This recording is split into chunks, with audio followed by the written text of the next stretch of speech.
కుడి వచ్చిన అందరికి ప్రభునాములు శుభములు వందనములు తెలియజేయుచున్నాను. సమయానుకూలతను బట్టి పరిశుద్ధ గ్రంథములో నుంచి కొంత సమయము దేవుని మాటలను ధ్యానించుకుందాం. సమయములు బైబిల్ గ్రంథములో నుంచి యెహోషువ గ్రంథము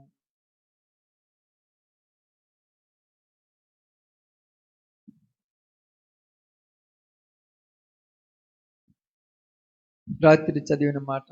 యెహోషువ గ్రంథము 10వ అధ్యాయము యెహోషువ గ్రంథము 10వ అధ్యాయము 12వ వచనాన్ని జాగ్రత్తగా చదువుదాం. యెహోవా ఇశ్రాయేలీయుల ఎదుట అమోరీయులను అప్పగించిన దినమున ఇశ్రాయేలీయులు వినుచుండగా యెహోషువ యెహోవాకు ప్రార్థన చేశాను. ఏమని ప్రార్థన చేశాడంటే, సూర్యుడా నీవు గిబియోనులో నిలువుము, చంద్రుడా నీవు అయ్యాలోను లోయలో నిలువుము. జనులు తమ శత్రువుల మీద పగ తీర్చుకొను వరకు సూర్యుడు నిలిచెను, చంద్రుడు ఆగెను అను మాట యాషారు గ్రంథంలో రాయబడి ఉన్నది కదా. సూర్యుడు ఆకాశ మధ్యమున నిలిచి ఇంచుమించు ఒకనాడల్లా అస్తమింప త్వరపడలేదు. యెహోవా ఒక నరుని మనవి వినిన ఆ దినము వంటి దినము దానికి ముందే గాని దానికి తర్వాతే గాని ఉండలేదు. నాడు యెహోవా ఇశ్రాయేలీయుల పక్షముగా యుద్ధము చేశాను.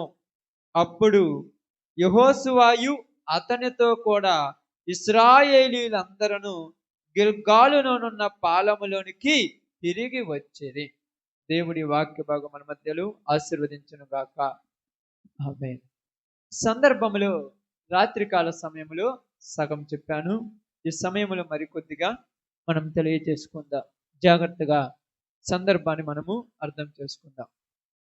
రాత్రి మీ అందరికీ తెలపబడిన విధంగా గిబియోనీయులు ఇశ్రాయేలీయుల దగ్గరకు వచ్చి వాళ్ళ దగ్గర ఒప్పందం చేసుకొని వెళ్ళిపోయినారు.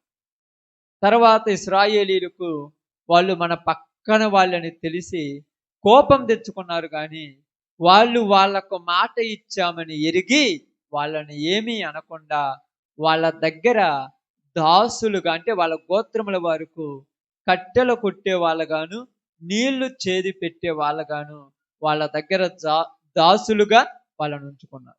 ఇది రాత్రి వరకు మనకు జరిగిన సంఘటన. ఇప్పుడు 10వ అధ్యాయంలో జరిగిన సంఘటన ఏంటంటే, ఇక్కడ ఇశ్రాయేలు ప్రజలు గిబియోనీయులతో సంధి చేసినారు. గిబియోనీయులు ఇశ్రాయేలీలతో సంధి చేసుకున్నారు. సంధి చేసుకోవడం అంటే తెలుసు కదా, వాళ్ళు వీళ్ళు ఒకటైపోయారు. వీళ్ళిద్దరూ ఒకటైపోయారు. వీళ్ళిద్దరూ ఒకటయ్యారని ఇక్కడ ఉన్నటువంటి ఇశ్రాయేలీయుల యొక్క బాగానండి ఇశ్రాయేలీయుల యొక్క తోడు, అంటే ఇశ్రాయేలీయులతో సహవాసము, వాళ్ళతో ఒప్పందము గిబియోనీయులు తీసుకున్నారని యెరూషలేము రాజుకు తెలిసిందమ్మ. యెరూషలేము రాజు అంటే అమోరీయుల రాజులు అంటారు. వాళ్ళు మొత్తము 5గురు ఉన్నారు. యెరూషలేము రాజుకు తెలియగానే యెరూషలేము రాజు అయినటువంటి అదోనిసెదెకు ఏం చేశాడంటే, మిగతా 4 రాజులు ఉన్నారు. ఆ 4 ఎవరంటే మీకు అక్కడ రాయబడింది, కావాలంటే మీకు అర్థం కావటానికి చదివిస్తాను చూడండి. 10వ అధ్యాయము 3వ వచనం. హెబ్రోను రాజైన ఓహాము నొద్దకును, యర్మూతు రాజైన పీరాము నొద్దకును, లాకీసు రాజైన ఎఫ్యా యొద్దకును, ఎగ్లోను రాజైన దేబీరు నొద్దకును వర్తమానం పంపెను. ఈ పేర్లు మీకు అసలు అర్థం కాదు. ఇక్కడ 4 రాజులు ఉన్నారు. ఎవరంటే హెబ్రోను రాజు, యర్మూతు రాజు, లాకీసు రాజు, ఎగ్లోను రాజు. ఇలా 4 రాజులకు యెరూషలేము రాజు వర్తమానం పంపించాడు. గిబియోనీయులు ఇప్పుడు ఇశ్రాయేలీయులతో సంధి చేసుకున్నారు, వీళ్ళు ఇశ్రాయేలీయులతో సంబంధం పెట్టుకున్నారు. కాబట్టి ఇప్పుడు వీళ్ళు మనతో ఉన్న వీళ్ళు మన శత్రువులతో చేతులు కలిపారు. కాబట్టి మనం వెళ్ళి గిబియోను వాళ్ళను చంపేద్దాం రండి అన్నారు. బాగానండి. ఎందుకు చంపేస్తామన్నారు? ఇశ్రాయేలీయులతో సంబంధం పెట్టుకున్నారు. మనలో నుంచి చీలి వాళ్ళలోకి పోయారు.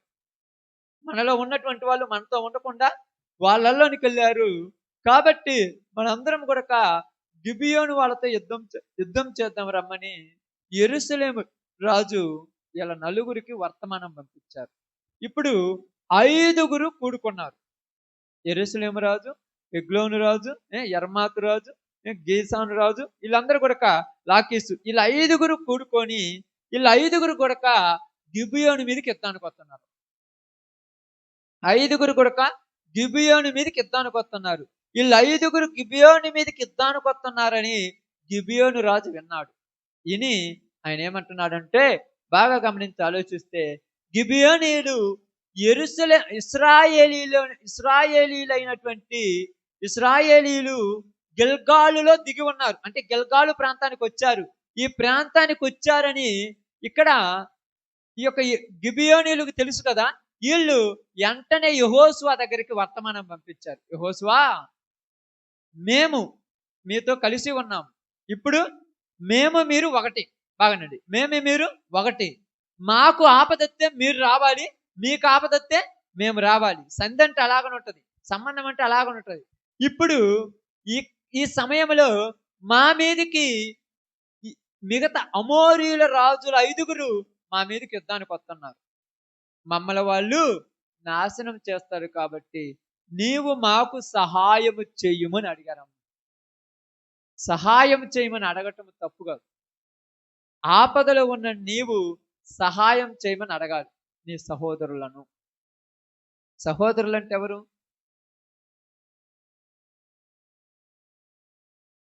సహోదరులు అంటే ఎవరంటే మనతో సంబంధం కలిగిన వాళ్ళు. సంబంధం అంటే యేసుక్రీస్తు రక్తములో కడగబడిన మనందరము సహోదరులము. అది ఇక్కడ మీరు తెలుసుకోవాల్సింది.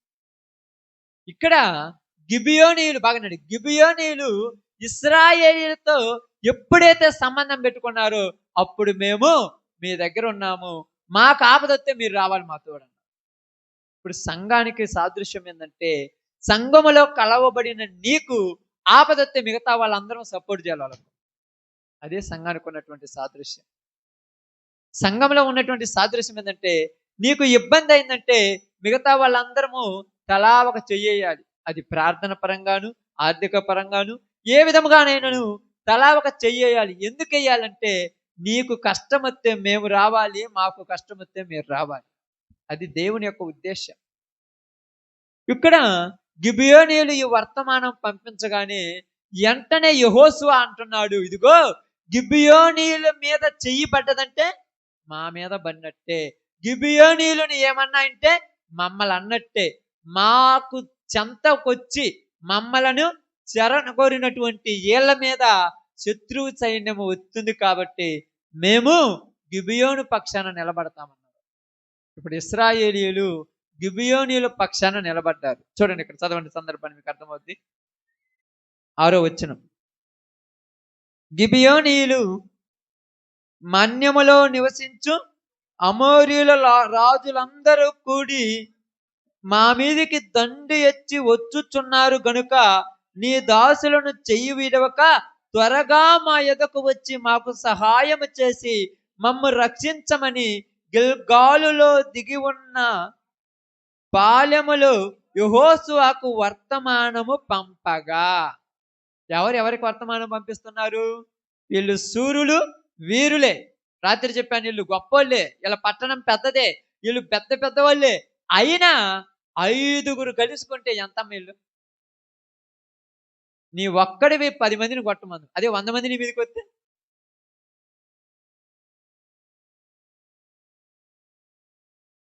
బాగా ఆలోచించండి. 100 మంది నీ మీదకి వస్తే నువ్వేం చేయలేవు కదా.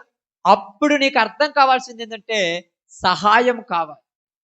ఎవరు సహాయం కోరుకుంటారు మీరు? ఎవరు సహాయం కోరుకుంటారమ్మా? పక్కన వాళ్ళ సహాయం కోరుకుంటారు. పక్కన వాళ్ళు ఎవరు కోరుకుంటాం? నీ ఇంటి పక్కన వాళ్ళ దగ్గర పోయి నా కడుపులు నొప్పుకుందంట కానీ ప్రార్థన చేసుకోమా పోద్దని ఎగతాళి చేస్తావు. వాళ్ళ సహాయం నువ్వు కోరుకుంటావా? వాళ్ళతో ఏమన్నా నువ్వు మాట్లాడగలవా? ఆకలి అవుతుంది, ఈరోజు అన్నం బియ్యం లేవు, రేపు పొద్దున్న తెచ్చిస్తాను 1 కేజీ ఇమ్మంటే నిన్న ఆదివారం ప్రార్థన పోకుండా పనిపోతే వచ్చేయకంటారు. వాళ్ళ సహాయం నువ్వేం కోరుకుంటావు? వాళ్ళ సహాయం కోరుకోగలవా? వాళ్ళ సహాయం కోరుకోలేవు. నీ ఆత్మీయుల సహాయం నువ్వు కోరుకోవాలి. ఎందుకంటే వాళ్ళతో నీకేమైంది? సంబంధం కలిగింది, సంధి చేసుకున్నారు. ఎందుకంటే నాకు మీ పద్ధతులు నచ్చాయి, మీతో మేము కలిసి ఉండటానికి ఇష్టపడుతున్నాం. మా ఎనవ పాపం చూడండి, నిద్రపోతుంది బాగా. లేపొద్దులే, లేపొద్దు. వాళ్ళని అసలు డిస్టర్బ్ చేయొద్దు. వాళ్ళని డిస్టర్బ్ చేస్తే మన వాళ్ళు డిస్టర్బ్ చేస్తారు. వాళ్ళు ప్రశాంతంగా ఉంది. గమనించి ఆలోచించండి. ఇక్కడ గిబియోనీయులు యెరూషలేము ఇశ్రాయేలీయుల సహాయం కోరుకుంటున్నప్పుడు యెహోషువ మాట్లాడుతున్నాడు. ఏమంటున్నాడంటే ఇక్కడ 7వ వచనం చూడండి. యెహోషువయు అతని యొద్దనున్న యోధులందరూ పరాక్రమము గల శూరులందరూ గిల్గాలు నుండి బయలుదేరిరి. అప్పుడు యెహోవా వారికి ఏమంటున్నాడు? వారికి భయపడకము, నీ చేతికి వారిని అప్పగించుచున్నాను, వారిలో ఎవడను నీ ఎదుట నిలవడని యెహోషువతో సెలవీయగా, యెహోషువ గిల్గాలు నుండి ఆ రాత్రి అంతయు నడిచి వారి మీద హఠాత్తుగా పడాను. ఆ రాత్రి వెళ్ళేసి వాళ్ళందరి మీద పడి ఉదయకాలానికల్లా, అంటే ఉదయం యుద్ధం ఎప్పుడు జరుగుతుందంటే నైట్ పాటు జరగదు. సూర్యుడు ఉదయించినప్పటి నుంచి సూర్యుడు అస్తమించే వరకే యుద్ధాలు జరిగాయి. అది యుద్ధం యొక్క పద్ధతి. రాత్రికాల సమయంలో యుద్ధం చేయకూడదు. అది యుద్ధం యొక్క పద్ధతి కాదు, అది దొంగల పద్ధతి. రాజుల కాలం అంతా కూడా యుద్ధాలు ఎలాగంటే పగటి పొట్టే జరుగుతాయి. రాత్రి అవింది అవగానే మనం పని ఎలా ముగిస్తామో వాళ్ళు కూడా యుద్ధం ముగించుకొని ఎవరిళ్ళకి వాళ్ళు పోయి అన్నం తిని ప్రశాంతంగా పడుకుంటారు. అది యుద్ధం యొక్క లక్షణం. కాబట్టి వీళ్ళు రాత్రి అంతా నడిచారు. ఎందుకు? ఉదయానికల్లా ఇద్దరు యుద్ధ సందడికి చేరుకోవాలని. ఉదయకాలం వచ్చేలోపు వాళ్ళందరి మీద పడి వాళ్ళందరినీ చంపేశారు. అయితే ఇక్కడ కింద జరిగిన సంఘటన మనకు కావాలి. ఇక్కడ చూడండి, ఇక్కడ 12వ వచనం రాయబడింది. బాగానండి ఇక్కడ జాగ్రత్తగా. యెహోవా ఇశ్రాయేలీయుల ఎదుట అమోరీయులను అప్పగించిన దినమున ఇశ్రాయేలీయులందరూ వినుచుండగా యెహోషువ ఇలాగు ప్రార్థన చేశాను. ఎవరు ప్రార్థన చేస్తున్నాడు? యెహోషువ దేవుడికి ప్రార్థన చేస్తున్నాడు. ఏమని ప్రార్థన చేస్తున్నాడు?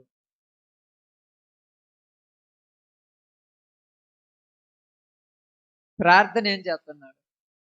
సూర్యుని చంద్రుని ఆపమని ప్రార్థన చేస్తున్నాడు. ఎందుకు? అసలు ప్రార్థన చేయాల్సింది, నీకు కడుపులు నొప్పి ఏం ప్రార్థన చేయాలి? కడుపులు నొప్పి తీసేయమని ప్రార్థన చేయాలి, అంతే కదా? అంతేనా? లేకపోతే ఇంకేమనేది ప్రార్థన చేయాలా? ఇక్కడ జరుగుతున్న పరిస్థితులు ఏంది? శత్రువులు ఎదురొచ్చారు. శత్రువులందరినీ చంపే ప్రభుని ప్రార్థన చేయాలి. ఒక్క నిమిషంలో అందరూ చచ్చిపోయేటట్టు ప్రార్థన చేస్తే అందరూ చచ్చిపోతారుగా, ఇలా కష్టమేం లేదుగా. మరి ఇక్కడ ఏం జరిగింది అసలు అర్థం చేసుకోండి. ఇక్కడ జరిగిన సిచ్యువేషన్ ఏంటి? ప్రార్థన చేసే పద్ధతి ఇక్కడ ఏంటంటే, సూర్యుడిని చంద్రుణ్ణి ఏం చేయమన్నాడంటే ఆగమన్నాడు. తిరుగుతున్న కాలాన్ని ఆగమని చెప్పాడు. కాలమును ఆపేశాడు. ఎందుకు కాలాన్ని ఆపాడంటే, మీకు చెప్పాను చూడండి, యుద్ధ రంగంలోనికి ప్రవేశించినటువంటి వ్యక్తులు ఏందమ్మా, యుద్ధ రంగంలోనికి ప్రవేశించిన వ్యక్తులు సూర్యుడు ఉదయించినప్పుడు యుద్ధం స్టార్ట్ చేస్తారక్క. సూర్యుడు ఉదయించినప్పుడు యుద్ధం స్టార్ట్ చేస్తాడు.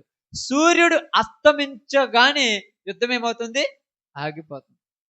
అప్పుడప్పుడు మీరు కూడా ఏం చేస్తుంటారు తెలుసా? పని చేసుకోవడానికి వెళ్తారు. అక్క బాగా కూర్చోండి ఇక్కడ, పని చేసుకోవడానికి వెళ్తారు కదా మీ పొలాలకు. పని 9 గంటలకు స్టార్ట్ చేస్తారు. ఎన్ని గంటలకు అయిపోతారు? 5:30, 6 అక్క. ఏమో ఆశకు అద్దు ఉంటుంది. పొలంలోనికి పోతే తెలుస్తుంది. 5ంటికి లేస్తారో, 6ంటికి లేస్తారో, 7ంటికి లేస్తారో. అప్పుడు మీరు ప్రార్థన చేస్తారు. ఏమని ప్రార్థన చేస్తారు? అప్పుడు ఏమని ప్రార్థన చేస్తారంటే, ప్రభువా చేలో కలుపంతా పోవాలని ప్రార్థన చేస్తారా? అస్సలు చేయరట. కొంచెం తోడి పొద్దు ఆగితే బాగుండే, అప్పుడే చీకటి పడకుండా ఉంటే కొద్దిోడు ఆగితే బాగుండేది. కొద్దిోడు ఆగితే ఆ కాలం మనం అనుకున్నట్టు ఆగితే బాగుండేది కదా. ఇప్పుడు మనం అనుకున్నట్టు ఆగితే బాగుంటది కదక్క. ప్రతి ఒక్కళ్ళు ఇష్టం వచ్చిన అందోడు ఆపుకుంటారు. ఎన్నిసార్లు మీ మనసులోకి వచ్చి ఉంటుంది చూడండి ఆ సందర్భం. ఎన్ని రోజులు, ఎన్ని సంవత్సరాలకి ఎన్నిసార్లు వచ్చి ఉంటుందో. కానీ ఇక్కడ కూడా యుద్ధము జరుగుతుంది. యుద్ధ రంగంలోనికి దిగినటువంటి యెహోషువ దేవునికి ప్రార్థన చేస్తున్నాడు, ప్రభువా మేము మా శత్రువుల మీద పగ తీర్చుకోవాలి. ఏంటంటే ఆయన ప్రార్థన, మేము మా శత్రువుల మీద పగ తీర్చుకోవాలి అని రాయబడింది. అక్కడ ఏం చేయాలంట? మేము చూడండి ఇక్కడ 12-13 వచ్చిన చదవండి.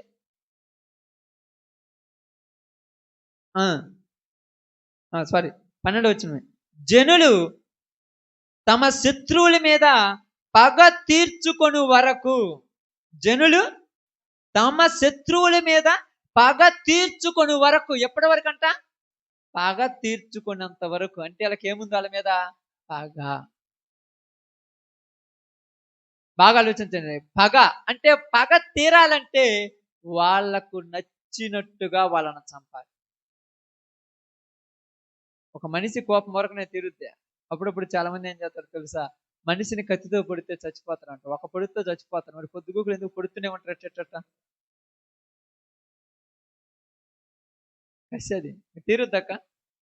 అప్పుడప్పుడు ఏమంటారు తెలుసా? ఏంటి, చంపేసి ముక్కలు ముక్కలు కొట్టేసి ఏంటంట కుక్కర్లో పెట్టి ఉడికిచ్చాడంట. అప్పుడు కూడా పగ తీరలేదంట. పగ. ఎందుకంటే మనిషికి పగ ఎక్కడుంది? పగ తీర్చుకోవటానికి అవకాశం దేవుడు ఇవ్వాలి. ఇక్కడ అంటున్నాడు, ఇదిగో ఇశ్రాయేలు ప్రజలు ఇక్కడ ఉన్నటువంటి అమోరీయుల రాజులతో యుద్ధం చేస్తున్నారు. యుద్ధం చేసినప్పుడు యుద్ధములో సూర్యుడు ఆగిపోయాడు, చంద్రుడిని ఆపేశాడు. బాగానండి. కాలం ఆగిపోయింది. కాలము ఆగిపోయింది. కాల చక్రాన్ని దేవుడు ఏం చేశాడు? ప్రకృతి చక్రాన్ని ఆపేశాడు. చక్రం తిరుగుతుంది. చక్రం ఇది, ప్రకృతి చక్రం. ఈ చక్రం, ఈ చక్రం అంతా తిరుగుతూ ఉన్నది కదా. తిరుగుతున్న చక్రాన్ని దేవుడు ఏం చేశాడు? ఆపేశాడు. ఎక్కడ ఆపేశాడు? ఇప్పుడు చూడాలి. ఎక్కడ ఆపేశాడు? ఆగింది ఏమిటి?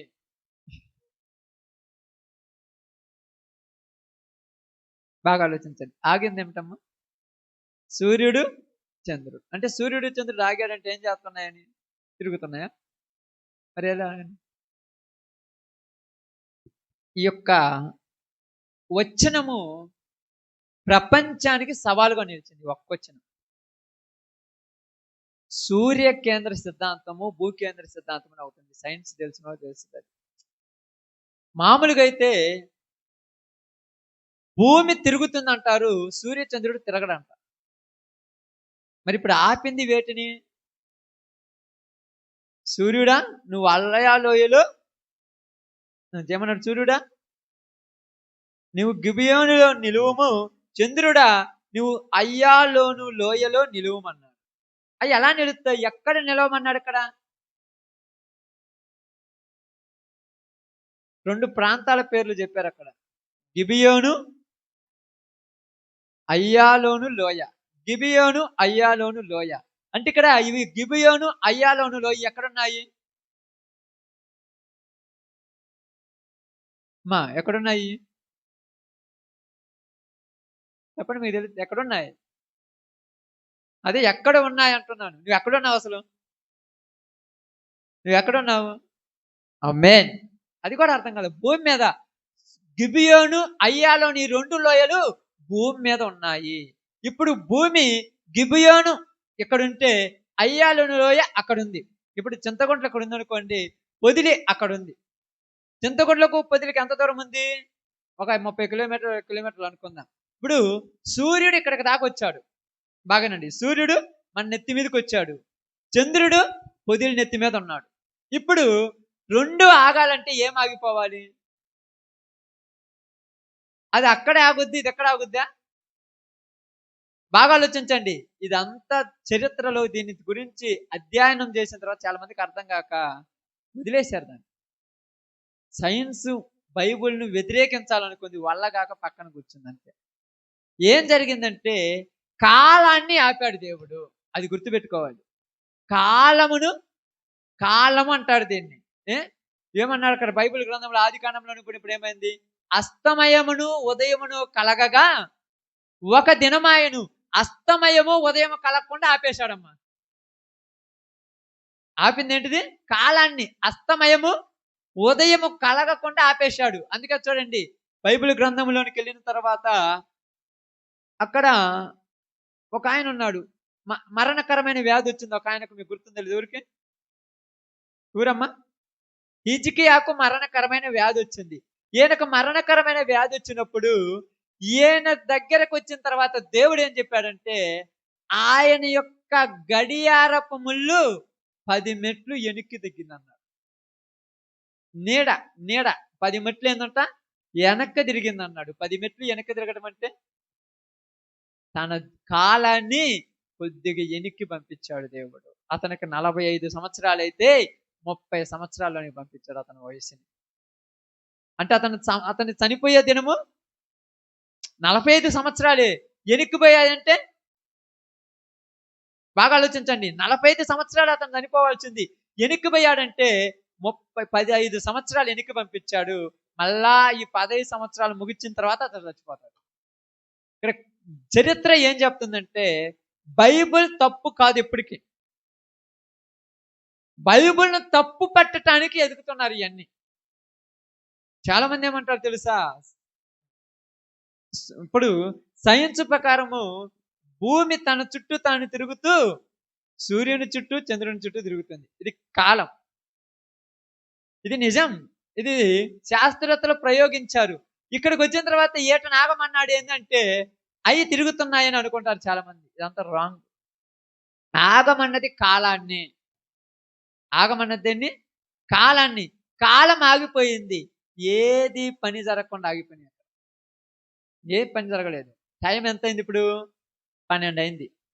బాగానండి అక్క, టైం ఎంత అయింది? 12 అయింది. ఈ టైం నుంచి నువ్వు 4-5 గంటల దాకా కూడా 12 అయి ఉంటుంది. అది ఆ కాలం ఆగటం అంటే. అట్లుంటది అసలు. కాలం ఆగటం అంటే అలా ఉంటుందా? చూడండి అక్కడ కిందికి రాయబడింది. ఏం రాయబడింది చూడండి. 14 వచ్చిన అనుకుంటా, 13 వచ్చిన. సూర్యుడు ఆకాశ మధ్యమున నిలిచి ఇంచుమించు ఒకనాడల్లా అస్తమింప త్వరపడలేదు. అంటే అస్తమయం రావటానికి తొందర లేదు, ఇంకా ఆగిపోయింది అంతే. ఉదయం రావటానికి కాదు, అస్తమయము అంటే అస్తమయం రావాలంటే చక్రం తిరగాలి. చక్రం తిరగాలి. ఇప్పుడు ఈ వైపున ఉన్నటువంటిది ఈ వైపుకు రావాలంటే తిరగాలి. ఇది తిరగటానికి తొందరపడలా, అక్కడ ఆగిపోయింది. అట్నే ఇంకా ఆగిపోయినప్పుడు అస్తమయం జరగదు, ఉదయం రాదు, తొందరగా రాదు, ఇంకా అక్కడ ఆగిపోయింది. ఎందుకు ఆపాడంటే దేవుడు వాళ్ళ ప్రజల కోరిక తీర్చుకుంటున్నారు. బాగా ఆలోచించండి. మీరు అర్థం చేసుకున్నా అర్థం చేసుకోకపోయినా ఇది మాత్రము ఇది ఇలాగనే చెప్పాలి. ఇంకొక విధంగా చెప్తే ఇది రాంగ్ అయిపోతుంది. చెప్పాల్సిన విధంగా చెప్పాలి దాన్ని. ఎందుకంటే కాలములను ఆపేశాడు. సమయములను కాలములను దేవుడు తన స్వాధీనంలో ఉంచుకున్నాడు. ఆపేశాడు యెహోషువ ప్రార్థన విని. మనం ఏం ఆపమని చెప్తాము? మనం కాలాన్ని ఆపమంటామా? పరిస్థితులు ఆపేయమంటామా? మనలో ఉన్న జబ్బుని తీసేయమంటాం. అది మనం చేసే ప్రార్థన. జబ్బుని తీసేస్తే నువ్వు పోరాడేది చెప్పు, నాకు అర్థం కాదా? అర్థమవుతుందక్క? నువ్వు పోరాడాలి కదా, నీ పోరాటం విలువ తెలియదు కదా. ఇప్పుడు నీకు భయపడాలి మనుషులు. దేవుడు నీ పక్షాన దేవుడు ఉన్నాడు కాబట్టి నిన్ను చూసి భయపడాలి. ఉదాహరణకు ఎగ్జాంపుల్ అర్థం కావడానికి చెప్తున్నాను. ఎగ్జాంపుల్గా జ్వరం వచ్చింది, ఎమ్మటే ప్రార్థన చేసినావు, వెంటనే తీసేశాడు. జ్వరం వస్తే ఎంత బాధ ఉంటుందో నీకు తెలిసేది ఎప్పుడు? అర్థమైందా? జ్వరం వస్తే అన్నం తినబుద్ధి కాదు, కళ్ళన్నీ నీరసమెక్కిపోతుంటాయి, ఊరక కింద పడబుద్ధి అవుతుంది, లేయబుద్ధి కాదు, ఊరక పండుకోబుద్ధి అవుతుంది. అసలు ఈ బాధ ఎవరికి రాకూడదని నీకు అనిపించేది ఎప్పుడు? అది రాకుంటే నీకు పక్కన వాళ్ళ బాధ నీకు తెలియాలిగా. అదే వచ్చింది ఎమ్మటే నువ్వు పోయావు, నూనె తీసుకున్నావు, గ్లాసులు వేసుకున్నావు, ప్రార్థన చేసుకున్నావు, తాగేసావు, పోయింది. ఇంకా బాధ ఎలా తెలుస్తుంది నీకు? వేరే వాళ్ళు జ్వరం వస్తే ఏమంటావు? ఆ జ్వరమే ముందులే, 5 నిమిషాలు వచ్చిపోద్ది, దాన్ని పెద్ద లెక్క. నీకెప్పుడు తెలుస్తుంది బాధ? నీకు బాధ తెలియాలంటే నువ్వు అనుభవించాలి. ఎదుటి వాళ్ళ కోసం నువ్వు మోకాళ్ళ మీద కూర్చొని ఆడవాలంటే నువ్వు అనుభవించాలి దాన్ని. అలాగే శత్రు సైన్యాన్ని చంపాలంటే ఎంత కష్టమో ఇలాగ తెలియాలి. ఓరకనే దేవుడు వడగండ్లు కురిపించాడు. వీళ్ళు చంపింది కొద్దిగా మంది అయితే వడగండ్లతో చచ్చిపోయిన వాళ్ళు ఎక్కువ మందిని చంపేశాడు వడగండ్లతో. వాళ్ళపై వర్షం కురిపించి వడగండ్లు కురిపించి వడగండ్ల చేత ఎక్కువ మందిని చంపేశాడు దేవుడు. మిగతా వాళ్ళని వీళ్ళ చేత చంపించాడు. ఎందుకంటే తెలుసా? ఎందుకు చెప్పండి? ఉం? ఎందుకంటే ప్రయాణం ఎంతటితో నాగుద్దక్క? మీ జీవితం ఎంతటితో నాగుద్దా? ఈ రోజుతో నాగుద్దా చెప్పండి? ఎవరి జీవితం ఇక్కడ ప్రయాణం సాగుతూ ఉంటుంది. సాగే సందర్భం వస్తాయి, సాగే సందర్భం వస్తాయి. ఈ సాగిపోతున్నప్పుడు ప్రతి మనిషికి జీవితం ముందేం జరుగుతుందో మీకు తెలియదు. తెలుస్తుందా కోరికన్నాడా? జరిగిపోయిందే తెలుసు మీకు, ముందేం జరుగుతుందో తెలియదు. ఇప్పుడు జరిగిపోయింది తెలుసు. నీ జరిగిన జీవితంలో నీకు అసలు కష్టమే రాలేదు, కరువే రాలేదు, కుటుంబంలో సమస్య రాలేదు, నీకు ఏ రోగం రాలేదు, అప్పులు బాధలే లేవు. ఇక మెదుటి వాళ్ళ కష్టాలు నీకు ఎలా తెలుస్తుంది? నాకు అర్థం కదా. ఒక 15 లక్షలు అప్పు ఉందనుకో, ఎగ్జాంపుల్ చెప్తున్నాను. అప్పున్నప్పుడు ఈ పక్కన ఒక పిల్లోడు ఉంటాడు, చిన్న పిల్లవాడు. ఈ పక్కన భార్య ఉంటుంది, ఈ పక్కన కుమార్తె ఉంటుంది. వీళ్ళందరూ వచ్చి నాన్న ఒక 1000 రూపాయలు పెట్టి చికెన్ తీసుకురా నాన్న ఈరోజు తిందామంటే ఈడికి ఏమనిపించాలి? పిల్లల బాధ తీర్చాలా, 1000 రూపాయలు అప్పుకి ఇయ్యాలా అనే కష్టం నీకు తెలియాలంటే ఆ సమయం నీకు రావాలి. అదే రాకపోతే వార కూర్చున్న ఏం చెప్తారు తెలుసా? పిల్లల కూరలు కూడా తెచ్చిపెట్టండి, నువ్వేం మనిషివి? నీకు తెలియదుగా బాధ, నీకు బాధ తెలియదు కదా. కష్టపడితే కదా నిలువ తెలిసేది. ఊరన్న బాగలేక మంచం మీద పడుకొని మంచం మీద పడుకొని అన్నం తినమంటే తినటానికి నవ్వుతున్నారనుకో, ఏందమ్మా యాక్టింగ్ చేస్తున్నామంట అంటే నీకు తెలియదు కదా అని బాధ. ఆ బాధ నీకు తెలిస్తే ఇది యాక్టింగ్ కాదు, నాకు కూడా ఆ రోజు ఇలాంటి పరిస్థితి వచ్చింది, నేను మంచం మీద నుంచి లేస్తే కళ్ళు తిరిగి కింద పడిపోయినట్టుంది, అన్నాన్ని చూస్తే పురుగులను చూసినట్టుంది, తినబుద్ధి కాదు నిజమేలే అని నీకు తెలియాలంటే ఇది నీకు అనుభవించాలి. అనుభవించకుండా ఏమి లేకుండా ఉంటే మనం కూడా చెప్తాం సూక్తులు ఎడ కూర్చొని చెప్ప ఊరిమైనా ఊరికి అడగని పోతే ప్రార్థన కడుతుంటే ఏందమ్మా రావచ్చుగా, జ్వరం కదా, జ్వరం వచ్చినా కూడా రావచ్చుగా అనొచ్చు. నీకు వచ్చినప్పుడు నువ్వు వచ్చుంటే ఎదుటి వాళ్ళు చెప్పొచ్చు. నీకు వచ్చినప్పుడు నీకు అర్థమవుద్ది ఆ రోజు పరిస్థితి. ఉదయకాలం లేవగానే నువ్వు తినటానికి తిండి తింటున్నప్పుడు, ఆ అన్నం నోట్లో పెట్టుకున్నప్పుడు, చిరిచేది ఎక్కినప్పుడు కేకరించి ఊసావు చూడు, వంత వామిటింగ్ చేసుకున్నావు చూడు. అవును అన్నం తినబుద్ధి కాదు, నోట్లో పెట్టుకుంటే వామిటింగ్ వచ్చేస్తుందని నీకు తెలిస్తే ఎదుటి వాళ్ళ కోసం నువ్వు ప్రార్థన చేస్తావు. ఇక్కడ వీళ్ళకి ఎందుకు శత్రువులను అప్పగించాడంటే, ఇక్కడ ఉన్నటువంటి వీళ్ళకి ఏ ధైర్యం ఉంది? బాగానండి, గిబియోనీయులకి ఏ భయం ఉంది? వీళ్ళ దేవుడు గొప్పవాడన్న ధైర్యం ఉంది, భయం ఉంది. ఈ అమోరీయులకు భయం ఉందా? దేవుడు గొప్పవాడు కదా, దేవుడు చూసుకుంటాడు అనుకున్నారు కానీ ఇశ్రాయేలీయులు ఏం చేయలేరు అనుకుంటున్నారు. ఇప్పుడు యుద్ధము యెహోవాది, బాగానండమ్మా, యుద్ధము. కానీ యుద్ధం ఊరు చేయాలి?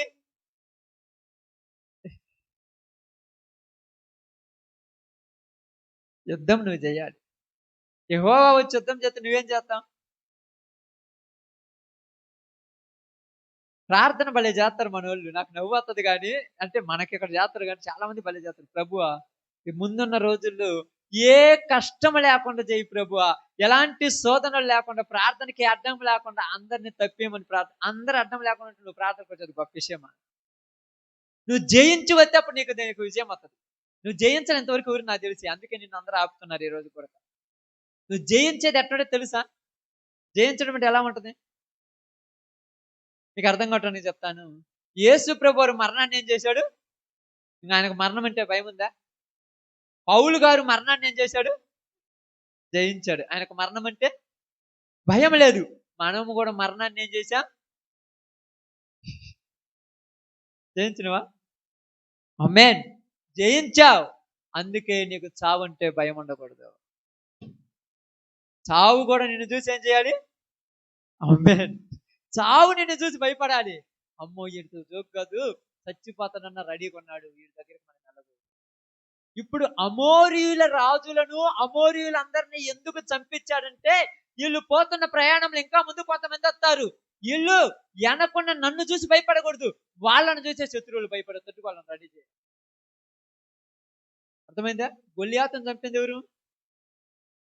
అందరూ తెలుసా? గొల్లియాతును చంపింది ఎవరు? కానీ అక్కడ ఏమి రాయబడింది?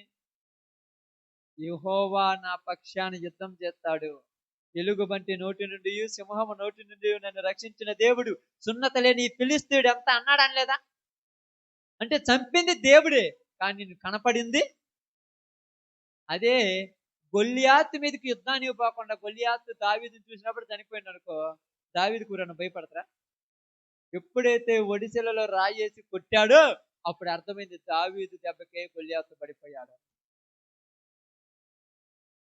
ఈరోజు నీకొస్తున్న సమస్య నువ్వు జయిస్తే నీ దగ్గరికి భయపడతాయి సమస్యలు రావటానికి. మనం ఏం ప్రార్థన చేస్తాం? సమస్యే రాకూడదని ప్రార్థన. సమస్య రాకపోతే ఒకవేళ వస్తే ఎమ్మటే పడిపోతావుగా. ఒకవేళ వస్తే ఎమ్మటే పడిపోతావుగా. సమస్య రాకూడదని కాదు, సమస్య వచ్చినా తట్టుకొని జయించే బలమని ప్రభుని ప్రార్థన. సమస్యలు రాకూడదని ప్రార్థన చేయకూడదు, వచ్చిన జయించే బలమని ప్రభుని ప్రార్థన చేయి. అప్పుడు సమస్య నీ కాడ ఏమవుద్ది? ఏమవుద్ది చెప్పండి? చిన్నదైపోద్ది. అర్థమైందా? ఇప్పుడు 50 కేజీలు బియ్యం పడుతుంది అనుకోండి, మీరు దాన్ని చూసినామంటే ఇంత పెద్ద బత్త నేను లేపలేనని రోజు అనుకుంటుంటే ఒకళ్ళని తీసుకొచ్చి రోజు ఎత్తిసుకుంటున్నాను. నువ్వు దాన్ని మొయ్యగలవా? ఒకసారి ప్రయత్నించి చూడు. తీసి పక్కకు నెట్టే, రేపొద్దున ఇంకొక సహాయం అవసరం అవుతా? అప్పుడు ఏమనుకుంటారు? 50 కేజీలు బియ్యం మనుషులతో పని లేదు, నేనే పక్కన పెట్టుకుంటాను. అప్పుడు నీకు అది ఎలా అనిపిస్తుంది? చిన్నది. అందుకేమన్నాడు తెలుసా? శోధనలు సహించువాడు ధన్యుడు, అతడు శోధనకు నిలిచిన వాడే దేవుడిచ్చు.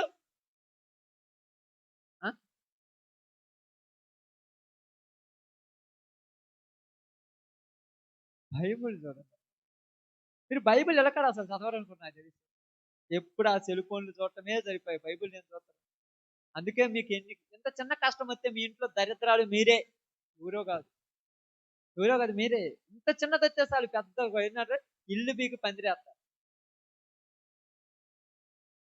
ఏమన్నాడు? అదొంది మాట. యాకోబు రాసిన పత్రిక 1:14 వచ్చిందమ్మా. 12 తొందరగా. శోధన సహించువాడు ధన్యుడు,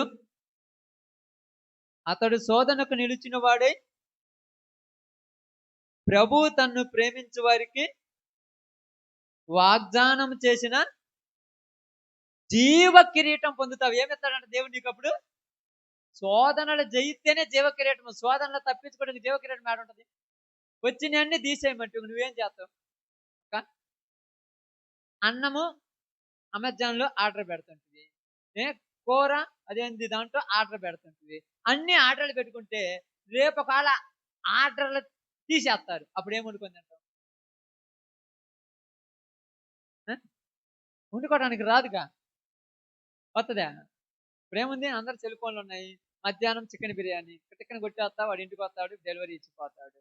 సాయంకాలానికి ఒకటి డెలివరీ ఇచ్చిపోతాడు, ఉదయకాలానికి టిఫిన్ డెలివరీ ఇచ్చిపోతాడు. రోజు ఆర్డర్లే పెట్టుకుంటుంటివి. ఒకనొక టైం వచ్చినప్పుడు ఈ ఆన్లైన్లో ఉన్నటువంటి హోటల్స్ మొత్తం క్లోజ్ చేసేస్తారు. జొమాటో కానీ ఈ కానీ అవి మొత్తం క్లోజ్ చేసేస్తారు. అప్పుడు నువ్వేం చేయాలి? అనుకుంటావా? అనుకుంటావా? పని మనిషా? పని మనిషి కూడా రారు. కరోనాలు వచ్చారు అలా కాడికి పని మనిషి. ఏం చేయాలి? అడుక్కుంటావని చెప్పండి. అడుక్కుంటారు. అడుక్కుంటారు. ఇప్పుడు అందరూ అడుక్కునేది కదా సెల్ ఫోన్లో. మాకు బోవ కావాలని అడుక్కోవటం. అది నువ్వు డబ్బులు ఇస్తున్నావు కదా, అడుక్కునే పరిస్థితి అది. బోవ కావాలి, కూర కావాలని అడుక్కొని తింటున్నారు వీళ్ళందరూ. నేను డబ్బులు ఇచ్చి కొనుక్కునేది వేరు, అడుక్కునేది వేరు. కొనుక్కునేది వేరుంటుంది, అడుక్కునేది వేరుంటుంది. బియ్యం కొనుక్కొని నువ్వు వండుకొని తింటే నీకు తృప్తి ఉంటుంది. అదే ఆన్లైన్లో పెట్టుకుని నువ్వు వండుకొని తింటే భర్త మీద యుద్ధం చేస్తావు, భార్య మీద యుద్ధం చేస్తావు. లెక్కలేని తనం వచ్చేస్తుంది. వివాహం చేసుకుంటే దేనికి చెప్పండి? మీకు పచ్చిగా చెప్తున్నాను, నిజంగా చెప్తున్నాను. తినటానికి హోటల్స్ ఉన్నాయి, శరీర సంబంధించిన కోరికలు తీసుకోవడానికి లాడ్జీలు ఉన్నాయి. మరి వివాహం ఎందుకు? భార్య భర్తతో ప్రేమతో అన్నం వండి పెట్టి ప్రేమతో వాళ్ళతో కలిసిమెలిసి ఉండటానికి వివాహం. కానీ అంతా ఆన్లైన్ అయిపోతే పెళ్ళైనా ఒకటి, కాకపోయినా ఒకటి. ప్రేమలు లేవు ఈ రోజులలో, పగలే. నిజంగా చెప్తున్నాను చూడండి.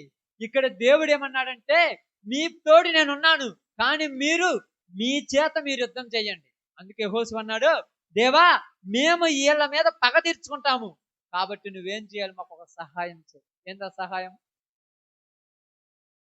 కాలమును అలాగనే ఉంచు. మేము యుద్ధం చేసేంత వరకు కాలం అలాగనే ఉంచు. యుద్ధం చేసేదా కాలం ఉంటుందా?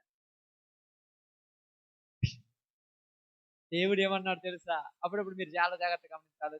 మీకు అర్థం కావటానికి చెప్తాను. మీ పిల్లలు ఉన్నారు అనుకోండి, చిన్న పిల్లలు ఉన్నారు అనుకోండి, నడుస్తుంటారు అప్పుడప్పుడు. నడుస్తుంటారు కదా! చిన్న పిల్లలు నడుస్తుంటారు. నడిచేటప్పుడు ఏం చేస్తారంటే కింద లేయటము, కింద పట్టము, లేయటము, కింద పట్టము. పక్క నుంచి ఒక ఆమె ప్రేమతో వస్తుంటది. వాళ్ళ పిన్నినో, చిన్నామో, లేకపోతే వాళ్ళ అత్తమ్మో, మామయ్యో ప్రేమతో వచ్చి కటక్కని చేయందిస్తే తీసి ఒకటి నవ్వుతారు. నేను ఈ లేకుండా చెయ్యి. ఆ నుంచి ప్రేమ కలిగిన వాళ్ళకి ఉరికొచ్చింది కదా చేయండి, నేను ఈ లేకుండా. ఎందుకు ఇలా? వాడు కాళ్ళ మీద వాళ్ళు నిలబడటానికి నేను పక్కన నిలబడి. మీరు ఎల్లకాలం చేయండి వాడు నడుతుండగా నడవడానికి అలవాటు పడుతుందా? అసలు అలవాటు పడి ఎప్పుడంటే కావాలంటే ఏమన్నా అవసరమైనప్పుడు నేను ఎప్పుడన్నప్పుడు ఏమన్నా తెలుసా, ఫోన్ చేసి ఏదన్నా అన్నప్పుడు ఇంట్లో చికెన్ పచ్చడి కానీ కూర తెచ్చుకోండి. కూర తెచ్చుకోవడానికి అలవాటు పడితే ఇంక పచ్చడి తింటున్నాను. చూడండి, అందుకే టౌన్లో ఇప్పుడు చాలా మంది ఏం చేస్తారు అంతే, వత్త వత్త కూర తెచ్చుకో, వత్త వత్త టిఫిన్ తెచ్చుకో, నువ్వు ఎందుకు?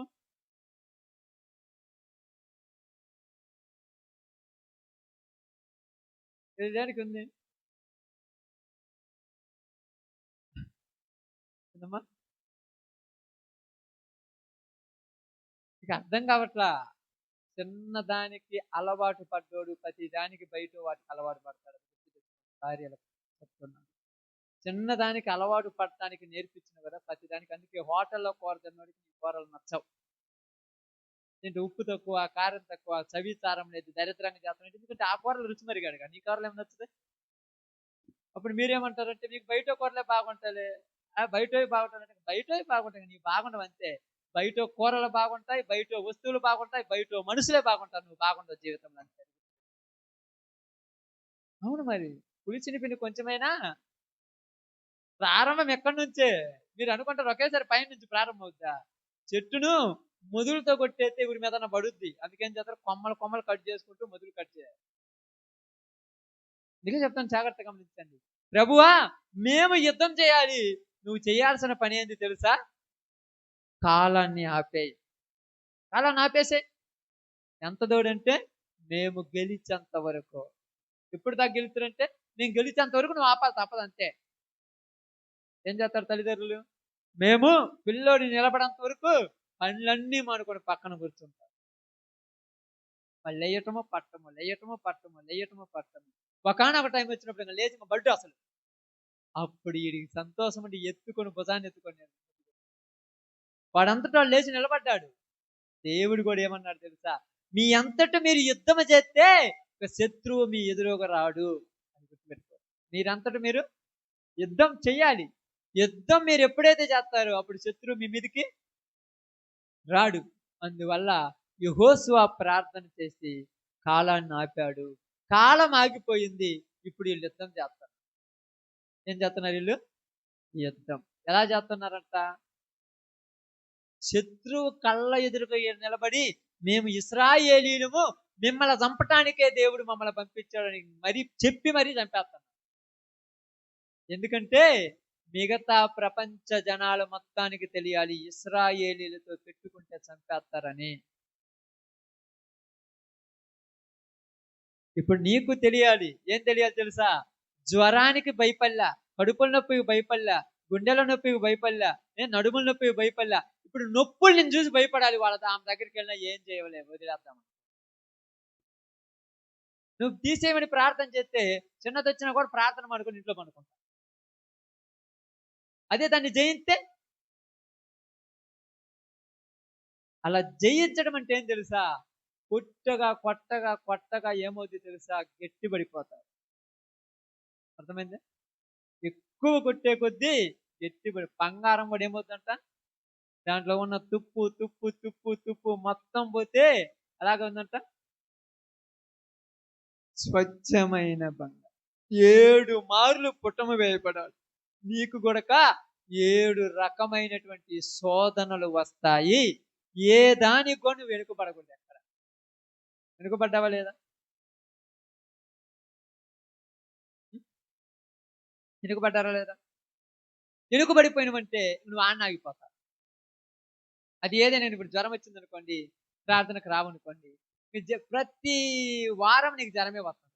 రాకపోయినా నువ్వే ఊహించుకుంటావు జ్వరం వస్తుంది కదా. రాకపోయినా ఊహించుకోవడం అంటే బాగుండదా? ఊహ వస్తుంది అక్క అసలు. ఒకసారి ముఖ్యమైన పని తగిలింది అనుకోండి, నువ్వు మానుకున్నావు అనుకోండి, ప్రతి వారం ముఖ్యమైన పని ఉంటుంది అంటే అదే ఆ పనిని జయించిన అనుకోండి, ఇంట్లో వాళ్ళు కూడా ఏమంటుంటే చంపినా కూడా వీళ్ళు మానుకోరు, వీళ్ళని పంపేయడం అని వదిలేస్తారంటే. వదిలేస్తామంటే ఏంది? మనం గెలిచాము, ఆ ఆ యొక్క శోధన ఓడిపోయింది. వాళ్ళు కాదు ఓడిపోయింది, శోధన ఓడిపోయింది. మనం వాళ్ళు శోధించరు అసలు. అర్థమైందే? మీరు పట్టించుకోకూడదు కొన్నిటిని. పట్టించుకుంటే చాలాసార్లు చెప్పాను, పట్టించుకుంటే ఏమైపోతారు? పాడైపోతారు. అందుకని చూడండి, ఈ పిల్లలు ఉన్నారు కదా, వీళ్ళు చర్చిలో అల్లరి చేస్తుంటారు. వాళ్ళు అల్లరి చేస్తుంటే వీళ్ళు వాక్యం అంటే మర్చిపోయినా కాబట్టి వాళ్ళు అల్లరి ఎక్కువే చేస్తుంటారు. ఇంకా దెయ్యం వాళ్ళని వాడుకుంటుంది వీళ్ళ దగ్గర. నేను చాలాసార్లు చెప్తాను వాడుకుని, అందుకే వాళ్ళు అల్లరే చేస్తారు. అదే వాళ్ళని ఒక్కసారి కంట్రోల్ చేసారు అనుకోండి, ఇంకా అల్లరి చేస్తారా? స్కూల్లో పోతే అల్లరి చేసారు ఎప్పుడన్నా? ఎందుకు చేయరు? ఊరిని మేడం కొట్టుద్దా? అమ్మా, చదువుకునే పిల్లలు కదా, అమ్మ మేడం కొట్టుద్దా? కొట్టుద్దా? మేడం చూస్తే భయపడతారు అంతే. వాళ్ళకేం తెలిసింది? బడిలో పర్ఫెక్ట్గా ఉండాలి, నేర్పించారు వాళ్ళు. ఇక్కడ నువ్వు నేర్పిలా, వాళ్ళ ఇష్ట ప్రకారం నువ్వు మానుకుంటావు. దెయ్యానికి వాళ్ళు నువ్వు ఇచ్చిన వరం.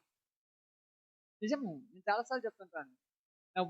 అంటే కోపమనిగా వాక్యం వినకుండా వాళ్ళ వల్ల డిస్టర్బ్ అయిపోతారంటే దెయ్యం వాళ్ళని ఆడుకుంటున్నావు అంతే కదా. చాలాసార్లు అదే చెప్తుంటారు కదా ఎవరైనా. వీళ్ళు అడ్డమయ్యారు, వాళ్ళు అడ్డమయ్యారు కాబట్టి నువ్వు ప్రార్థనకు రావు. ఇప్పుడు రావంతే. ప్రార్థనకు రావటం మానుకున్నావంటే పాతాళానికి దగ్గర అవుతున్నావు అన్నమాట. వాళ్ళని డిస్టర్బ్ చేయటం కూడా వేస్తే. వాళ్ళని అడిగినా కూడా నీ మీద పగ తీర్చుకోవడానికి ప్రయాసపడతారు. పగ తీర్చుకొని ఏం సాధిస్తారా? ఏం చేసినారు పగ తీర్చుకోవటం వల్ల? అగలబడిపోయారు అలా. ఇశ్రాయేలు దేవుడి మీద పగ, మనుషుల మీద పగ ఉండొచ్చు కానీ దేవుడి మీద పగ ఉంటుంది. దేవునికి వ్యతిరేకమైన ఏ ఆయుధము, అది ఇక్కడే జరిగింది. చూడండి, ఈ రాజులు అందరూ వచ్చినప్పుడు దేవా కాలాన్ని ఆపేయి, సూర్యుడు అయ్యాలోనులో ఆగాలంతే. సూర్యుడు గిబియోనులు ఆగాలి, చంద్రుడు అయ్యాలోనులు ఆగాలి. ఎందుకు? సూర్యుడు ఇక్కడ ఆగితే జరిగేది ఇక్కడ ఏంటిది? ఆమేన్. సూర్యుడు ఇక్కడ ఆగాలంటే ఏం ఆగాలి అక్కడ? చక్రం ఇక్కడికి వచ్చి ఆగిపోవాలంటే. ఇప్పుడు ఆ 3 రెక్కలు ఉన్నాయి కదా, ఆ రెక్క అక్క నెత్తి మీద ఆగాలంటే ఆ ఫ్యాన్ ఆడికొచ్చి అంతే ఆగిపోవాలి, ఫ్యాన్ తిరగకూడదు అంతే. అక్కనే ఉంది, ఆ ఫ్యాను తిరగకూడదు, అది అక్కడ ఆగిపోయిందంటే నీ పని జరిగేంత వరకు అది అక్కడే ఉండాలి. అలాగే ఇక్కడ చెప్పినట్టుగా సూర్య కేంద్ర సిద్ధాంతం, భూకేంద్ర, వాటి గురించి నేను చెప్పను, ఎందుకంటే మీకు అది అర్థం కాదు కాబట్టి వాటి గురించి వదిలేస్తున్నాను. కాబట్టి ఇక్కడ దేవుడు కాలాన్ని ఆపేశాడు. శత్రువుల మీద పగ. ఇప్పుడు నీ శత్రువు ఎవరు?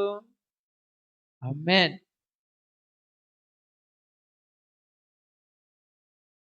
ఇప్పుడు నీ శత్రువు ఎవరమ్మా? అపవాది. అందరు ఓకేనా? ఒప్పుకుంటారు దీనికి? ఆమేన్. ఒప్పుకుంటారు దీనికి?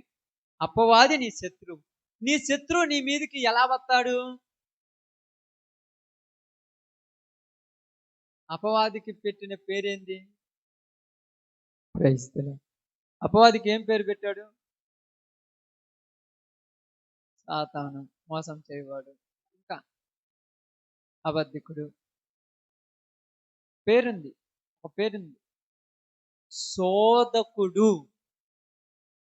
ఏం పేరు వాడి పేరు? శోధకుడు. అంటే వాడు దేనికి వస్తాడు? మిమ్మల్ని శోధించటానికే వస్తాడు. యేసు ప్రభు దగ్గరికి వచ్చి ఏమన్నాడు తెలుసా? అయ్యా, మనందరికి ఈ రోజు ఉపయోగపడే మాట. అయ్యా, నీకు ఆకలి అవుతుంది కదా, రాళ్ళను రొట్టెలు చేసుకొని తిను అని. ఆయనకు రాళ్ళు రొట్టెలు చేసుకుంటాడు కాబట్టి చెప్పింది, మరి మనకేం చెప్పుద్ది? నీకు ఆకలి అవుతుంది కదా, వచ్చేలోపు కొండ మీద ఉన్నటువంటి పొయ్యి మీద ఉన్న మొక్కలు ఆరిపోతేమో 2 మొక్కలు నోట్లు వేసుకొని పోయిరా అంట. అంతే కదా.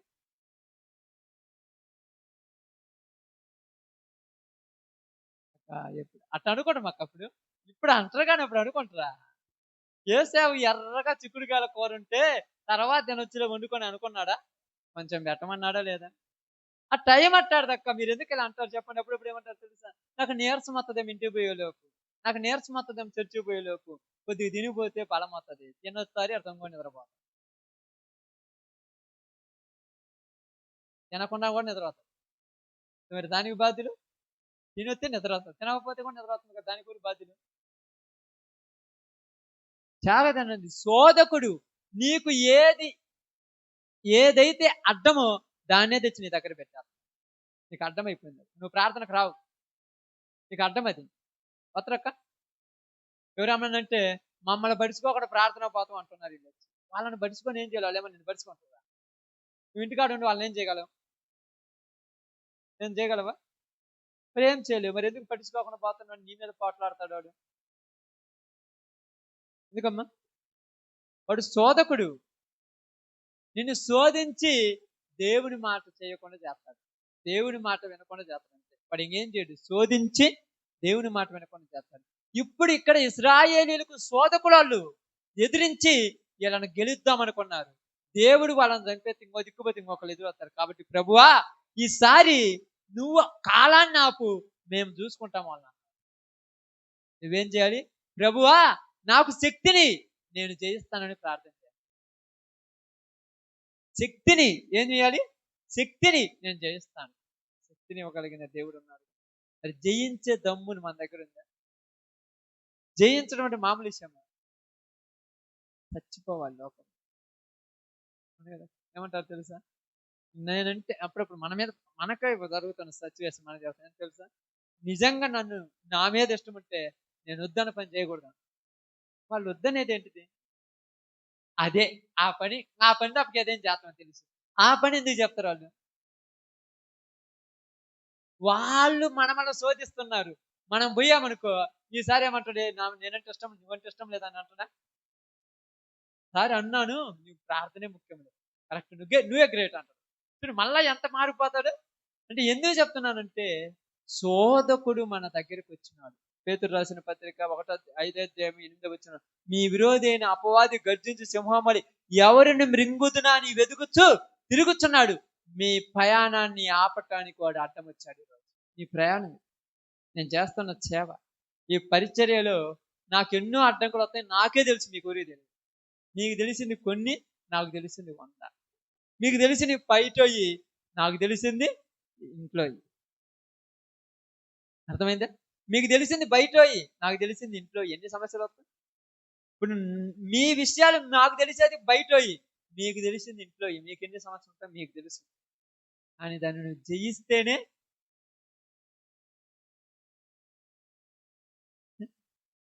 నాకు రాయబడిన మాట, నాకు పాట పాడాను చూడండి. సాతాను నన్ను బంధించు వేళ చేయబట్టి నిలబెట్టుమయ్య, నీ చేతితో నన్ను పెట్టుకో, నీ సేవలో. ఆయన చేతితో పట్టుకొని సేవలో వాడుకోవాలంటే ఆయన నిలబడ్డప్పుడు నిలబడాలి. బంధిస్తుంది. అవి ఏ బంధాలైనా కావచ్చు, ఏ బంధవ్యాలను కావచ్చు, రక్త సంబంధమైన కావచ్చు, బంధు బంధమైన కావచ్చు, ధన బంధమైన కావచ్చు, లోక బంధమైన కావచ్చు, దరిద్రపు బంధాలు ఏదైనా కావచ్చు. బంధాలలో నుంచి బయటికి రావటం మామూలు విషయం. ఉద్యోగాల్లో బంధాల్లో ఇరుక్కున్నాడు, ప్రార్థనకు రావాలంటే ఈరోజు డ్యూటీ ఉంది అంటారు. పిల్లల బంధకాలు ఇరుక్కున్నాడు, ప్రార్థనకు రావాలంటే ఈరోజు మాకు పిల్లలు ఉన్నారు అంటున్నారు. ఎన్ని బంధాలు వీటిని తెగ్గొట్టుకోవటం నీ వల్ల అవుతాయి. అందుకని అబ్రహాముని ఏమన్నారు తెలుసమ్మా? విశ్వాసులకు తండ్రి. ఎందుకు? 99 సంవత్సరాల వయసులో ఒక పిల్లోని ఇచ్చాడు. అంత ఇచ్చిన వెంటనే మళ్ళా తీసుకొచ్చి నాకు ఏమన్నారు ఎత్తరా? పిల్లోడికి ఎక్కడ నెప్పు తగులుద్దేమో, పిల్లోడికి ఎక్కడ ఎండ తగులుద్దేమో, పిల్లోడు ఎక్కడ వానలో తడిసిపోతే జలుబు చేస్తుందని ఎంత సెక్యూరిటీ చేస్తున్నావే, పిల్ల నీగలవా నువ్వు? అమ్మా అబ్రహాం ఏమన్నాడు? అందుకు విశ్వాసులకు తండ్రి అని పేరు పెట్టారు. ఎవరికనే పెడతారా? యెహోషువ గురించి ఎందుకు చరిత్ర చెబుతున్నాము? యేసయ్యా ఈ యొక్క శత్రువును చంపేయి ప్రభు అంటే చంపేస్తే బాగుండు, కానీ ఏమన్నాడు? కాలాన్ని ఆపు, నేను తీర్చుకుంటాను పగను. మేము చేయాలి అన్నాడు, మేము చంపేయాలి. ఎందుకంటే మరోసారి మా అమ్మలు చూస్తేనే భయపడాలి. చూడండి, కావాలంటే ఇలాంటి సందర్భం ఒకటి జరిగింది. చూడండి, కావాలంటే యెహోషువ జీవితంలో జరిగిన సందర్భం. నిర్గమకాండము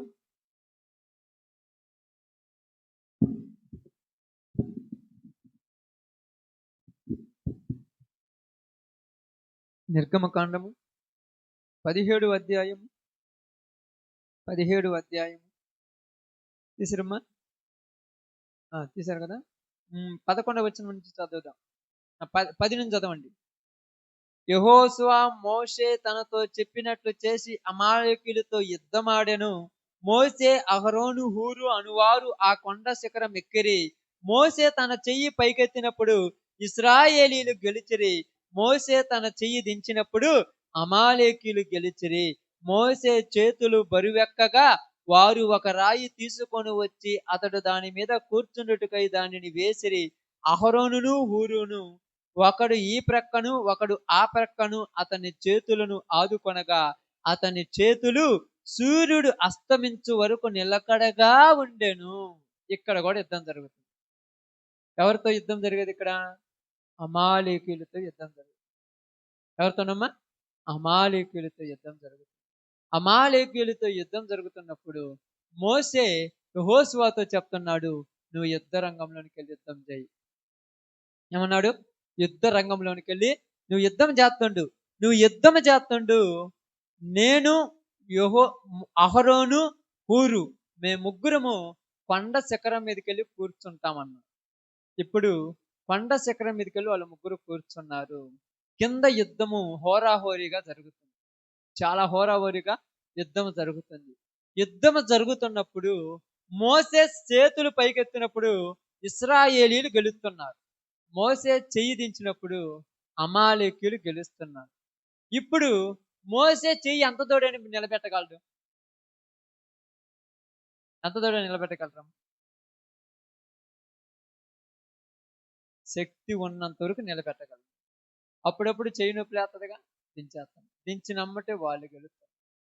మళ్ళా వాళ్ళు గెలిచినమ్మటే చెయ్యి ఎత్తుతున్నాడు, మళ్ళా వీళ్ళు గెలుస్తారు. ఇక్కడ చెయ్యి ఎత్తితేనే గెలుస్తున్నారు. చెయ్యి ఎత్తితే గెలిచే శక్తినిచ్చిన దేవునికి ప్రార్థన చేసి, ప్రభు అమాలేకీయులందరినీ దుమ్ము చేయమనొచ్చుగా. ఎర్ర సముద్రంలో ఎలా ముంచావో ఈ అరణ్యంలో ఈ యొక్క దుమ్మంతా వాళ్ళ కళ్ళల్లో పడి అందరి కింద పడి చచ్చిపోయేటట్టు చేయి ప్రభు అనొచ్చుగా. చేయలేడా? దేవుడు చేయలేడా? చేస్తాడు. మరి ఎందుకు చెయ్యి పైకెత్తమన్నాడు? మీరు యుద్ధం చేయాలి. యుద్ధం మీరే చేయాలి. దేవుడు ఓన్లీ మార్గమే చూపెడతాడు. యుద్ధం చేసేది మీరే. ఏందయ్యంటే యుద్ధం నీదే. యుద్ధము యెహోవాది అంటున్నావు. యెహోవా నీ వెనకుండి నీ చేత చేపిస్తుంటాడు. ఇది చాలా లోతైంది. యుద్ధము యెహోవాదే, కానీ యెహోవా నీ వెనకుండి నీ చేత యుద్ధం చేస్తుంటాడు. నువ్వు యుద్ధము చేయాలి. ఎవరితో? శత్రువుతో. ఇక్కడ ఏం చేయాలి? ఒక పక్కన ఏం కావాలి? ఇక్కడ కొండ మీద ఏం జరుగుతుందమ్మా? శిఖరం మీద బాగా ఏం జరుగుతుంది? మోసే చెయ్యెత్తి దేవుణ్ణి ప్రార్థన చేస్తున్నాడు. బాగానండి. మోసే చెయ్యి పైకెత్తి దేవుణ్ణి ప్రార్థన చేస్తున్నాడు. ఇక్కడ ప్రార్థన చేస్తుంటే ఇక్కడ ఏం కలుగుతుంది? విజయం కలుగుతుంది. నీ జీవితంలో నీ కుటుంబంలో నీకు ప్రార్థన లేదు కనుకే నువ్వు అపజయాలు కలుగుతున్నాయి. రోజు ఎన్ని గంటలు ప్రార్థన చేస్తున్నారా మీరు? చెప్పండి. ప్రార్థన చేస్తుంటారా? చేస్తున్నాం. ఒక అరగంట అంటే నిజంగా చెప్తున్నాను, నీ కుటుంబంలో నువ్వు రోజు ప్రార్థన చేస్తుంటే నువ్వు అందుకే ధైర్యంగా ఈరోజు దేవుని మందిరంలో కూర్చోగలుగుతున్నావు. ప్రార్థన చేయకుండా ఉంటున్నారు చూడు, వాళ్ళు మాత్రము ఆదివారాలు విజ్ఞాపనలకు ఉపవాస ప్రార్థనలకు ఆల్నేటుకు రాకుండా ఆగిపోతారు. వాళ్ళు ప్రార్థనలు చేయట్లేదని నాకు ఇష్టం. నిజం అంటే నిజం. నేను చెప్తున్నాను చూడండి, ఇది విజయం. ఎందుకంటే ఆ దినాన్ని నీకేమవుతుంది? ఆటంకం, అడ్డం వస్తుంది. ఒకటి అడ్డం వస్తుంది కదా. అది అడ్డం వచ్చినప్పుడు నువ్వు ప్రార్థన చేయలేదు కనుక అడ్డం వచ్చినమాట ఆగిపోతావు. అర్థమైంది? ప్రార్థన చేయలేదు కనుక ఏం చేశావు? ఆగిపోయావు. నువ్వు ఆగిపోయినమ్మటే యుద్ధము గెలిచేది ఎవరు? శత్రువు. యుద్ధంలో గెలిచేది. మరి నువ్వు గెలవాలంటే ప్రార్థన. ఎంత తోడి ప్రార్థన చేయాలి? చెప్పండి. ఆలోచించండి. ఎంత తోడి ప్రార్థన చేయాలి? గెలిచేంతవరకు? అంతవరకు బాగా ఆలోచించండి. ప్రార్థన నీ జీవితమే ప్రార్థనగా మారు. నువ్వు ప్రార్థన ఎంత తోటి చేయాలో అంత తోటి చేయాలని కాదు, నువ్వు ప్రార్థనలో ఉండాలి. ప్రార్థనలో నువ్వు ఉన్నప్పుడు నీ ఎదురుగా అబ్రహాములాగా కుమారుడున్న దాటి మరీ వస్తావు. మనకి అర్థమైందే? కుమారుడు నీకు అడ్డమైనా దాటేసి బయటకు వచ్చేస్తా. కానీ నువ్వు దాటి బయటకు వస్తే లోకం నిన్నేమంటది అంటారక్క. అన్నప్పుడు నీకేమొచ్చాయని అర్థం అక్కడ. నా వారు నన్ను నిందించు వేళ ఓదార్చి నన్ను దాచుమయ్య. ఓదార్చుతాడు దేవుడు. ఎప్పుడు నిందిస్తారు, నిందించరా? ఇంటి పక్కన అబ్బో ప్రపంచంలో ఇంత భక్తి పరురాలు, ఇంత భక్తి పరుడు లేడు. భార్యను పడుచుకోడు, పిల్లలను పడుచుకోడు, భర్తను పడుచుకోడు. ఏం భక్తి ఇలా భక్తి అంటారు. కానీ సహించే శక్తి ఎవరివ్వాలి? ఆమేన్. సహించే శక్తి దేవుడు ఇవ్వాలి. సహించడం అంటే మామూలు విషయం. ఆలోచించండి, సహించడం అంటే మామూలు విషయం. ఎప్పుడన్నా సహించాను? వెంటనే వాళ్ళ మీద రోషంతో ఏం చేస్తావు? ఏం చేస్తారు చెప్పండి? వాళ్ళ మీద రోషంతో యుద్ధం చేయకుండా మానుకుంటావు. వాళ్ళ మీద రోషంతో యుద్ధం చేయకుండా మానుకుంటావు. నువ్వు యుద్ధం చేయకపోతే ఎవరికి విజయం వస్తుంది? శత్రువు గెలిచినట్టు నువ్వేమైనావని. ఓడిపోవడానికి కారణం ఏంటి? ఇప్పుడు చెప్పు. ఓడిపోవటానికి కారణం ఏంటి? ఓడిపోవడానికి కారణం ఏంటి? నిజంగా చెప్తున్నాను చూడండి. మనలో ఉన్న బలహీనత, వీక్నెస్ అంటారు. నీ వీక్నెస్సే వాడి ఆయుధం. నీ వీక్నెస్ ఏదో తెలుసుగా. ఏంటిది నీ వీక్నెస్? మీ వీక్నెస్ మీకే తెలుసు, నాకు తెలియదు. ఒకళ్ళకు తల్లి వీక్నెస్, ఒకడికి తండ్రి వీక్నెస్, ఒకళ్ళకు పిల్లల వీక్నెస్, ఒకళ్ళకి డబ్బు వీక్నెస్, ఒకళ్ళకి పొగడతల వీక్నెస్, ఒకళ్ళకి అధికారం వీక్నెస్, ఒకళ్ళకి ఘనతల వీక్నెస్. ఇవన్నీ ఒక్కొక్కళ్ళ వీక్నెస్లు. ఇప్పుడు ఈటను బట్టి వాళ్ళని ఆపేస్తున్నాడు. అంతే కదా. ఏశావు యొక్క వీక్నెస్ ఏంటిది? ఆకలి. అందుకే ప్రార్థనకు రావాలనుకుంటారు. వచ్చేటప్పుడు ఏం చేస్తారు తెలుసా? ఒక మొత్త తినిపోదాములు అనుకుంటారు, తినేసి వస్తారు. అనుకుంటారు, తింటలే మీరు, తిన్న నాలంటోళ్ళు చెప్తున్నారు. తిందాం అనుకుంటారు, కటెక్కిన ఈరోజు అన్నం తినట్లేదులే, ఇంత పొడుగు గ్లాసు నిండా పాలు, 2 కాయలు, ఒక చిన్న గారె, అయిపోయా. అన్నం తినలే, ఉపవాసం. ఇవన్నీ తినదేంది మరి? ఇంత పొడుగు గలాసు, మరి చిన్నది ఎంత కూడా కదా, ఇంత పొడుగు గలాసు, లీటర్ గలాసు నిండా పాలు తాగుతారు, ఇంత జ్యూస్ తాగుతారు, మళ్ళా దానిలోకి ఒక పబ్బు తాగుతాడు, మళ్ళా దానిలోకి ఇంకొకటి తింటారు. ఒక్కటే తినండి. నీకా యాడి అంటావక్క? లేవా? ఎవరు చెప్పారు? వాళ్ళకు నాకు తిండి వీక్నెస్, నీకు నీ వీక్నెస్ నీకు చెప్పుకో. నీకు ధనం వీక్నెస్, ముఖ్యమైన పని ఉంటే ప్రార్థన లేదు, దేవుడు లేదు. నీకు పిల్లల వీక్నెస్, పిల్లల ఇంటికి వస్తే ప్రార్థన లేదు, ఏమి లేదు. నీకు బంధువుల వీక్నెస్, మా బంధువులు అందరూ వచ్చారు, ఈరోజు ప్రార్థన లేదు, ఏం లేదు. నీకు పెళ్ళిళ్ళు పేరెంటాల వీక్నెస్, పెళ్ళిళ్ళు ఉన్నాయి, ప్రార్థన లేదు. ఒక్కొక్కరి వీక్నెస్ ఒక్కొక్కటి. దీనికి ఏం చేద్దాం? అందరికి తిండి గోలేనా? అందరికి తిండి గోలేనక్క? ఒక్కొక్కరికి ఒక్కొక్కటి. అందరికి ఒకటి ఉంటే బాగుంటుందా? అందరూ ఒక దిక్కేనా? అందరూ ఒకలాగా ఉంటారు. 100 మంది ఒకలాగా ఉంటామా? ఒక్కొక్కరికి ఒకటి. మన అందరి వీక్నెస్ ఎవరికి తెలుసు? దెయ్యానికి, దేవుడికి కాదమ్మో. దెయ్యానికి తెలుసు. దేవుడికి తెలిస్తే మీరు తీసేస్తాడు. దెయ్యానికి తెలుసు. అందుకేం చేస్తాడు తెలుసా? ప్రార్థన. ఈరోజు ఎండ ఎక్కువ ఉంది కానీ నువ్వు ప్రార్థనకు రాను. ఎండ ఎక్కువ ఉంటే ప్రార్థనకి ఎందుకు రావు? చెప్పు. మీకు పక్కన ఎమ్మటి చెబుతారు, నేను చెప్తాను తెలుసు. ఎండ ఎక్కువ ఉంది ఎందుకంటే 3 వారాల క్రితము కళ్ళు తిరిగింది, జ్వరం వచ్చింది, డాక్టర్ గారు 4 రోజులు బయటకు పోతున్నాడు, అందుకే ఎండ ఎక్కువ ఉంది, ప్రార్థనకు రాను. మామూలు విషయం అనుకున్నారా? ప్రతిదీ అంతే. ఇక్కడ యెహోషువ మోసేతో వెళ్ళి, మోసే మా వల్ల కావట్లేదు ప్రార్థన చేయటము, నువ్వు అమ్మటే దేవుని ప్రార్థన చేసి వాళ్ళందరం చంపేయమని అనలా. మోసే నువ్వు చెయ్యి దించొద్దు, మేము యుద్ధం చేస్తాము. ఒకవేళ మోసే చెయ్యి దించుతుంటే అహరోను ఒక పక్క, ఊరు ఒక పక్క, 2 చేతులు భుజాల మీద వేసుకొని మీరు యుద్ధం చేయమన్నాడు. యుద్ధం అంటే వరకు ఉందనుకున్నావా? వరకు ఉందనుకుంటారా? లేనిపోని దరిద్రాలు నీ మనసులోనికి వస్తాయి. నువ్వు లోక మనుషులతో మాట్లాడేటప్పుడు దరిద్రం నీకు చెప్పి నీకు శత్రువుని చేస్తుంది లోకాన్ని. ఇంకా అర్థం కాదు. అప్పుడప్పుడు నేను చాలాసార్లు చెప్తాను, మీరు ప్రార్థనకు వచ్చినాక ఏరే వాళ్ళతో ఎక్కువ విషయాలు సంభాషణ చేయొద్దని చెప్తారు. అసలు నేను అమ్మాయి కూడా చెప్తాను చాలాసార్లు, నువ్వు అక్కడ పొద్దుగూకులు కూర్చోవద్దు, బుద్ధి పుడితే ఇంట్లో కూర్చో, లేకపోతే బైబిల్ చదువుకోమంటా.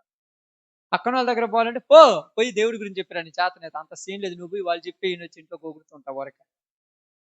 భర్త మీద భార్య మీద గొనుగుతుంటారు వరక, వాళ్ళు బయట వాళ్ళు చెప్పి వచ్చి. నిజంగా ఈ రోజులలో కుటుంబాలు చెడిపోవటానికి మొట్టమొదటి కారణం ఏంటంటే చెప్పుడు మాటలు వినటమే. ప్రతి కుటుంబం తగలబడిపోయింది ఇక్కడే. అది పల్లెటూరు నుంచి పట్టణాల వరకు బాకింది.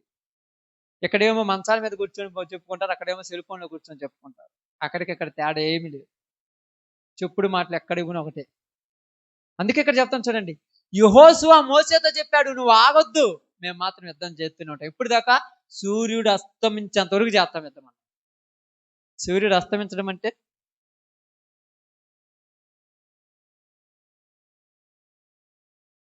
చెప్పండి,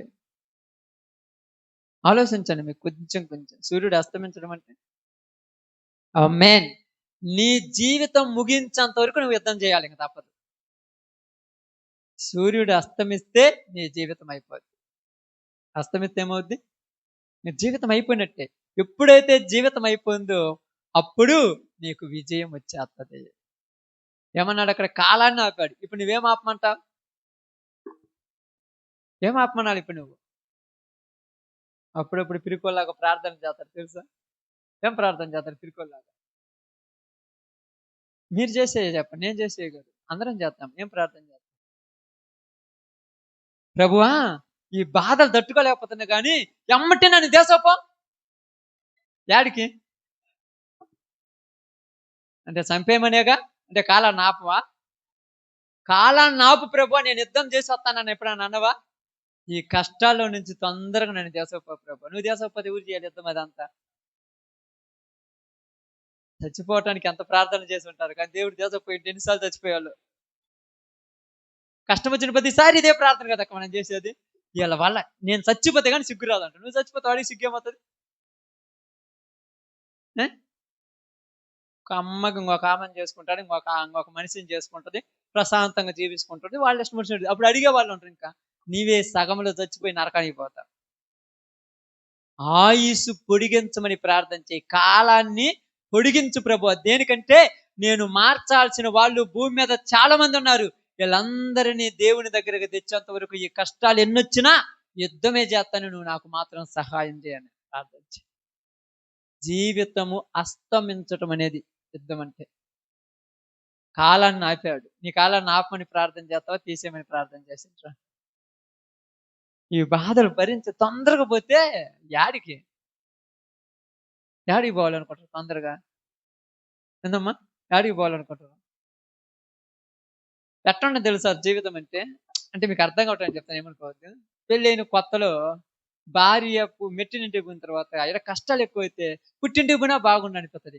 ఆడ కష్టాలు ఎక్కువైతే మా అత్తోళ్ళు ఇల్లే బాగుంది అనిపిస్తుంది. ఇట్టే జీవితం అంతా అనుకుంటారు కదా. ఏడ కష్టం వస్తే వాళ్ళకి అడిగిపోవాలనుకుంటారు, వాళ్ళు కష్టం వస్తే వీళ్ళకి అడిగిపోవాలనుకుంటారు. ఇప్పుడు 2 దిక్కులు కష్టమైతే ఏం చేయాలి? సపరేట్గా ఉంటే బాగుండే మనము. ఇప్పుడు నువ్వు సపరేట్గా ఉంటే కష్టం ఉండదా? అప్పుడు బట్టలు ఒకళ్ళు ఉతుకుతారు, అన్నం ఒకళ్ళు వండుతారు, అంట్లు ఒకళ్ళు తోముతారు, నీ పని ఒకటే. ఇప్పుడు సపరేట్ అయితే మొత్తం నువ్వే చేయాలి. ఇప్పుడు ఈ పని మొత్తం చేయలేక భర్త మీద గొనుగుడు, పిల్లల మీద గొనుగుడు, వాళ్ళని ఫుట్బాల్ ఆడటము, ఇల్లు పీకి పందిరేసేస్తారు. అంటే నీకేం చేత కాదు, ఓర్చుకొని నీ పనులు నువ్వు చేయటం చేతగాక అందరి మీద సాకులు చెప్పుకుంటున్నావు. జీవితం అనే దీనిలో యెహోషువ చెప్పాడు, ప్రభువా మోషే, నేను ఓడిపోను, నా యుద్ధము నేను కొనసాగిస్తాను, నువ్వు మాత్రం చెయ్యి పైకెత్తు. నువ్వు అదే ప్రార్థన చేయి, ప్రభువా నువ్వు నాకు తోడుగా ఉండు, నా జీవితంలో నేను సాధించాల్సింది సాధించేంత వరకు నన్ను తీసుకుపోవద్దు.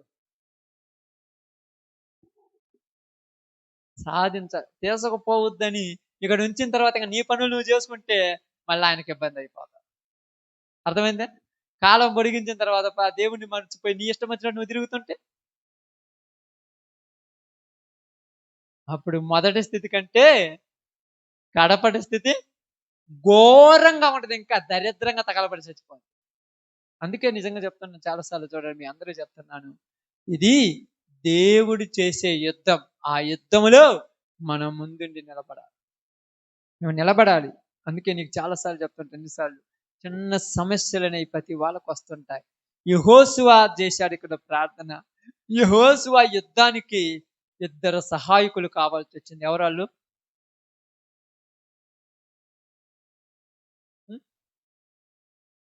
అహరోను, హూరు. వీళ్ళిద్దరు మోసే చేతులు పట్టుకోవాల్సి వచ్చింది. మోసే చెయ్యెత్తేతున్నాడు, ఆయన సహాయం ఏం లేదు. వీళ్ళిద్దరు చేతులు పట్టుకోకపోతే మోసే ఎంత దూడని ఉంటాడమ్మా? దేవుడు సహాయం చేస్తాడు మనకు, కానీ మనకు కూడా సంఘం సపోర్ట్ కావాలి. నీ ఒక్కడి వల్ల ఏం సాగించు. అన్నయ్య ప్రార్థనలో బలహీనలు అయిపోయి అడగండి, ఎందుకు రావట్లేదు, ఏమైంది, నీకు ఇబ్బందులు ఏమైనా ఉన్నాయా? ఏమి ఇబ్బంది లేదులే, మేము ప్రార్థన చేస్తాం, నువ్వు ముందుకు.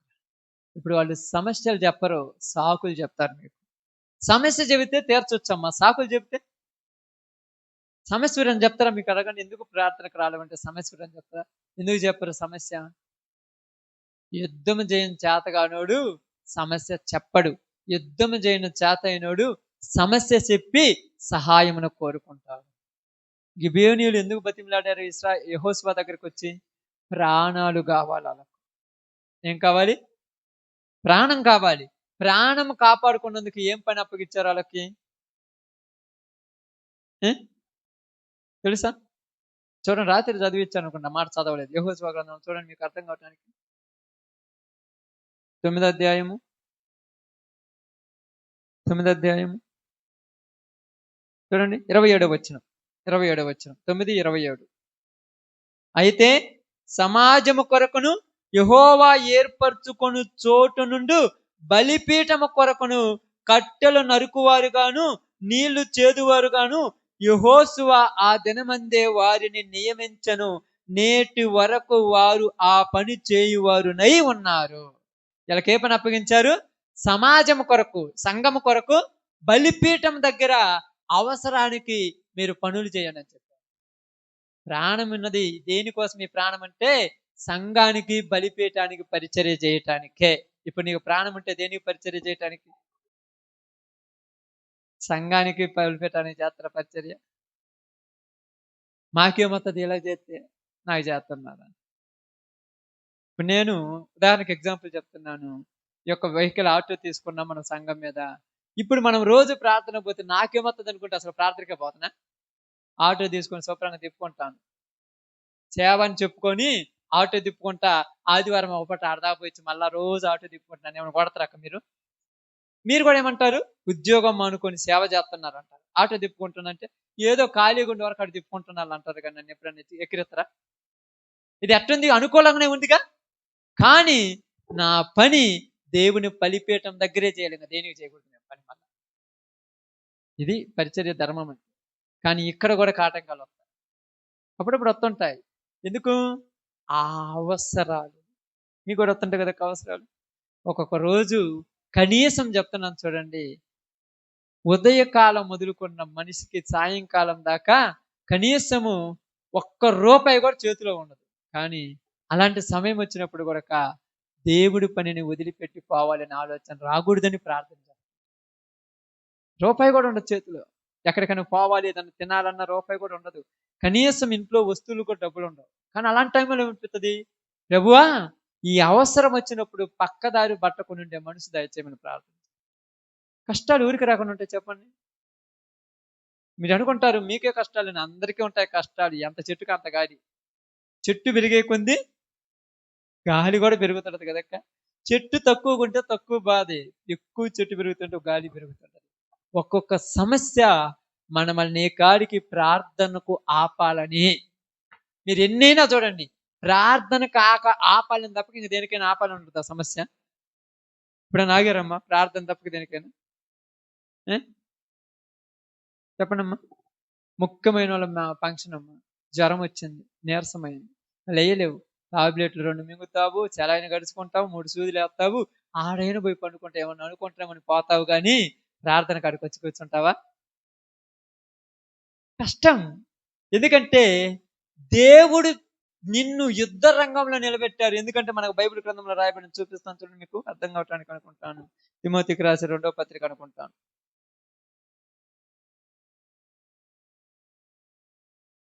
2 తిమోతి, 1 తిమోతి చూస్తాను చూడండి తొందరగా.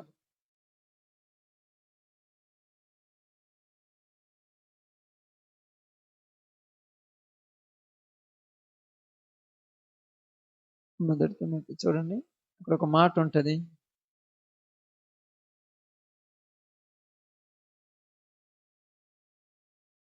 2 తిమోతి 2:3 అంటే చూడండమ్మా. క్రీస్తు యేసు యొక్క మంచి సైనికుని వలె నాతో కూడా శ్రమను అనుభవించము. సైనికుడు ఎవడను యుద్ధమునకు పోవునప్పుడు తన్ను దండులో చేర్చుకొనిన వానిని సంతోష పెట్టవలనని ఈ జీవన వ్యాపారములలో చిక్కుకొనడు. జట్టి అయిన వాడు పోరాడినప్పుడు నియమము ప్రకారం పోరాడుకుంటే వానికి జీవ కిరీటము. ఇది పోరాటం. దీని పోరాటం కూడా ఎలా కూడా నియమం ప్రకారం ఒక పద్ధతికి పోరాడాలి, ఎలా పడితే అలా పోరాడకూడదు. నియమం ప్రకారం పోరాడాలి. మనము దండులో చేర్చుకున్న వానికి అవమానం తెచ్చేటట్టు యుద్ధం చేయకూడదు. ఇది యుద్ధం. యెహోషువ ఆనాడు చేసిన యుద్ధం, ఆనాడు అమాలేకీయులతో అమోరీయులతో చేసిన యుద్ధం, ఈరోజు దేవుని ప్రజవైన నువ్వు దెయ్యముతో చేస్తున్న యుద్ధం ఇది. ఈ యుద్ధం ఎంత జాగ్రత్తగా చేయాలో తెలుసా? యుద్ధ రంగంలోనికి దిగావు. ఇప్పుడు నువ్వు వద్దనుకొని దిగావు, నీకు తెలుసో తెలియక దిగావు. దిగిన తర్వాత ఇంకా చెయ్యాలి, తప్పదంతే. యుద్ధములో ఎన్ని చూపెడితే ఏమవుద్దమ్మా? యుద్ధములో ప్రాణం పోవటం తప్పితే ఊరకు బయటికి రా. యుద్ధం ఇది. నిజంగా నేను చాలాసార్లు చదివినప్పుడు చాలాసార్లు అనిపిస్తుంటది, కష్టాలు వస్తుంటాయి, సమస్యలు వస్తుంటాయి. మన చుట్టుపక్కల ఉన్న వాళ్ళు మన మీద నిందలు అవమానాలు పెడుతుంటారు. మన చుట్టుపక్కల ఉన్న వాళ్ళు మనల్ని ఒంటరి వాళ్ళుగా వెలియేస్తారు. వెలియటం అంటే తెలుసు కదా, మన ఇంట్లో మనకు సపరేట్ అంటారు, మన ఇంట్లో మనల్ని సపరేట్ చేస్తారు. అయినా నువ్వు పోరాడేది పోరాడాలి. అవసరానికి అక్కరలకు దేవుడు అన్ని ఎత్తుంటే దేవుడి విలువ మనిషికి అర్థం కాదు. ఈరోజు ఈయన వాళ్ళ దగ్గర పోయి అడగండి, చెప్తారు అనేది. అర్థమవుతుందక్క? 3 పూట్ల అన్నం తింటుంటే అన్నం విలువ తెలియట్లా. అన్నం లేని వాళ్ళ దగ్గర పోయి అడగండి, అన్నం విలువ తెలియదు. నిజంగా నాకు అప్పుడప్పుడు చాలాసార్లు నేను చెప్తున్నాను, కుటుంబంలో వాళ్ళు అంటారు అయ్యి లేవు ఈ లేవు అన్నప్పుడు వాళ్ళు ఎవరికి అడిగేవాళ్ళే, తెచ్చే వాళ్ళకి తెలుసా బాధ. తేవాలంటే ఆనందించం చెప్పండి. కాయలు కావాలి, చికెన్లు కావాలి, మటన్లు కావాలి, బిర్యానీలు కావాలి, ఇవన్నీ కావాలంటే ఆనందించొద్దా చెప్పండి? నేనేమైనా ఉద్యోగం చేస్తున్నా? నాకేమన్నా అఫీషియల్ ఏమైనా ఉందా? ఉన్న దాంట్లో తగినంతగా బతకటం నేర్చుకోవటం నేర్పించింది ఈ పోరాటం. తగినంత బతకటం మామూలు విషయం కాదు. మీరు అనుకుంటారు 100 రూపాయలు పెట్టి కాయలు తెచ్చుకొని తినడం పెద్ద విషయం కాదు. ఆ 100 రూపాయలు ఉంటే ఏదన్నా ప్రార్థన పోవటానికి ఉపయోగపడుతుంది అన్న ఆలోచన ఉంటుంది మైండ్లో. మీరు అనుకోవచ్చు ఏమయ్యా శుభ్రంగా ఉండొచ్చు కదంటే, శుభ్రంగా ఉండే సేవకులు ఉన్నారు, వాళ్ళ గురించి మనం మాట్లాడట్లా. మనము చేస్తున్న పని ఎంత గొప్పదో, ఎంత ఆలోచింపదగిందో అది మీకు అర్థం కాదు. ఒకసారి కష్టం వచ్చినప్పుడు, బాధ వచ్చినప్పుడు, ఈ వెనక నా అన్న వాళ్ళు ఎవరు లేనప్పుడే నీకు విలువ అర్థమవుతుంది. ఆ అన్న వాళ్ళు ఎవరు కావాలి నీకు? సంఘం ఉండాలి. అది మీకు చెప్పేది. సంఘం నీకు తోడు ఉండాలి. బంధువులు తోడుంటే కొంతకాలం ఉంటారు, రక్త సంబంధులు తోడుంటే కొన్ని పరిస్థితులు ఉంటారు. సంఘము తోడుంటే దేవుడు ఉన్నట్టే. ఇక దేవుడు తోడు ఉండాలి. అలా దేవుడు తోడు ఉండాలంటే నువ్వు పోరాడే పోరాటం చాలా జాగ్రత్తగా పోరాడు. ఒక క్రమం ఉండాలి దీనికి. నీ ఇష్టం వచ్చినట్టు చేయకూడదు. ఇది 4 రోజులు ప్రార్థనకు వస్తాను, 4 రోజులు రాను. అప్పుడప్పుడు మీకు చెప్తుంటాను, ఈ పనులు కానీ ఈ పనులు చేస్తుంటారు. 4 రోజులు చేస్తాను, తర్వాత నాకు పని ఉంది నేను రానన్నప్పుడు నువ్వు అసలు చేయొద్దు ఆ పని అని చెప్తాడు. మీరు చేయకాకండి, ఎవరు చేయమన్నారు మిమ్మల్ని? అవసరమైతే నీళ్లు చేది పెట్టడానికి, కట్టెలు నరగటానికి గిబియోనీయులను వాడుకున్నాడు. ఇశ్రాయేలీయులు పనికిరాడేమో, వాళ్ళు మేమెందుకు చేస్తామన్నారేమో, అందుకే గిబియోనీయులను తీసుకొచ్చి వాడుకున్నారు అక్కడ. యేసు ప్రభు రావటానికి గొప్ప గొప్ప వాళ్ళు ఉన్నారు వంశాలలో, దేనికి పనికిరాని ఒక వేశ్య అయిన రాహాబును వాడుకున్నాడు దేవుడు. మిగతా వాళ్ళు అవసరం లేదేమో. వాళ్ళు ఎటకారం చేసి ఉంటారేమో ఆ రోజులలో నాకు తెలిసి. వాళ్ళ జీవితాల్లో ఎటకారంగా మాట్లాడి ఉండొచ్చేమో. దావీదుకి ఎంతమంది భార్యలు లేరు?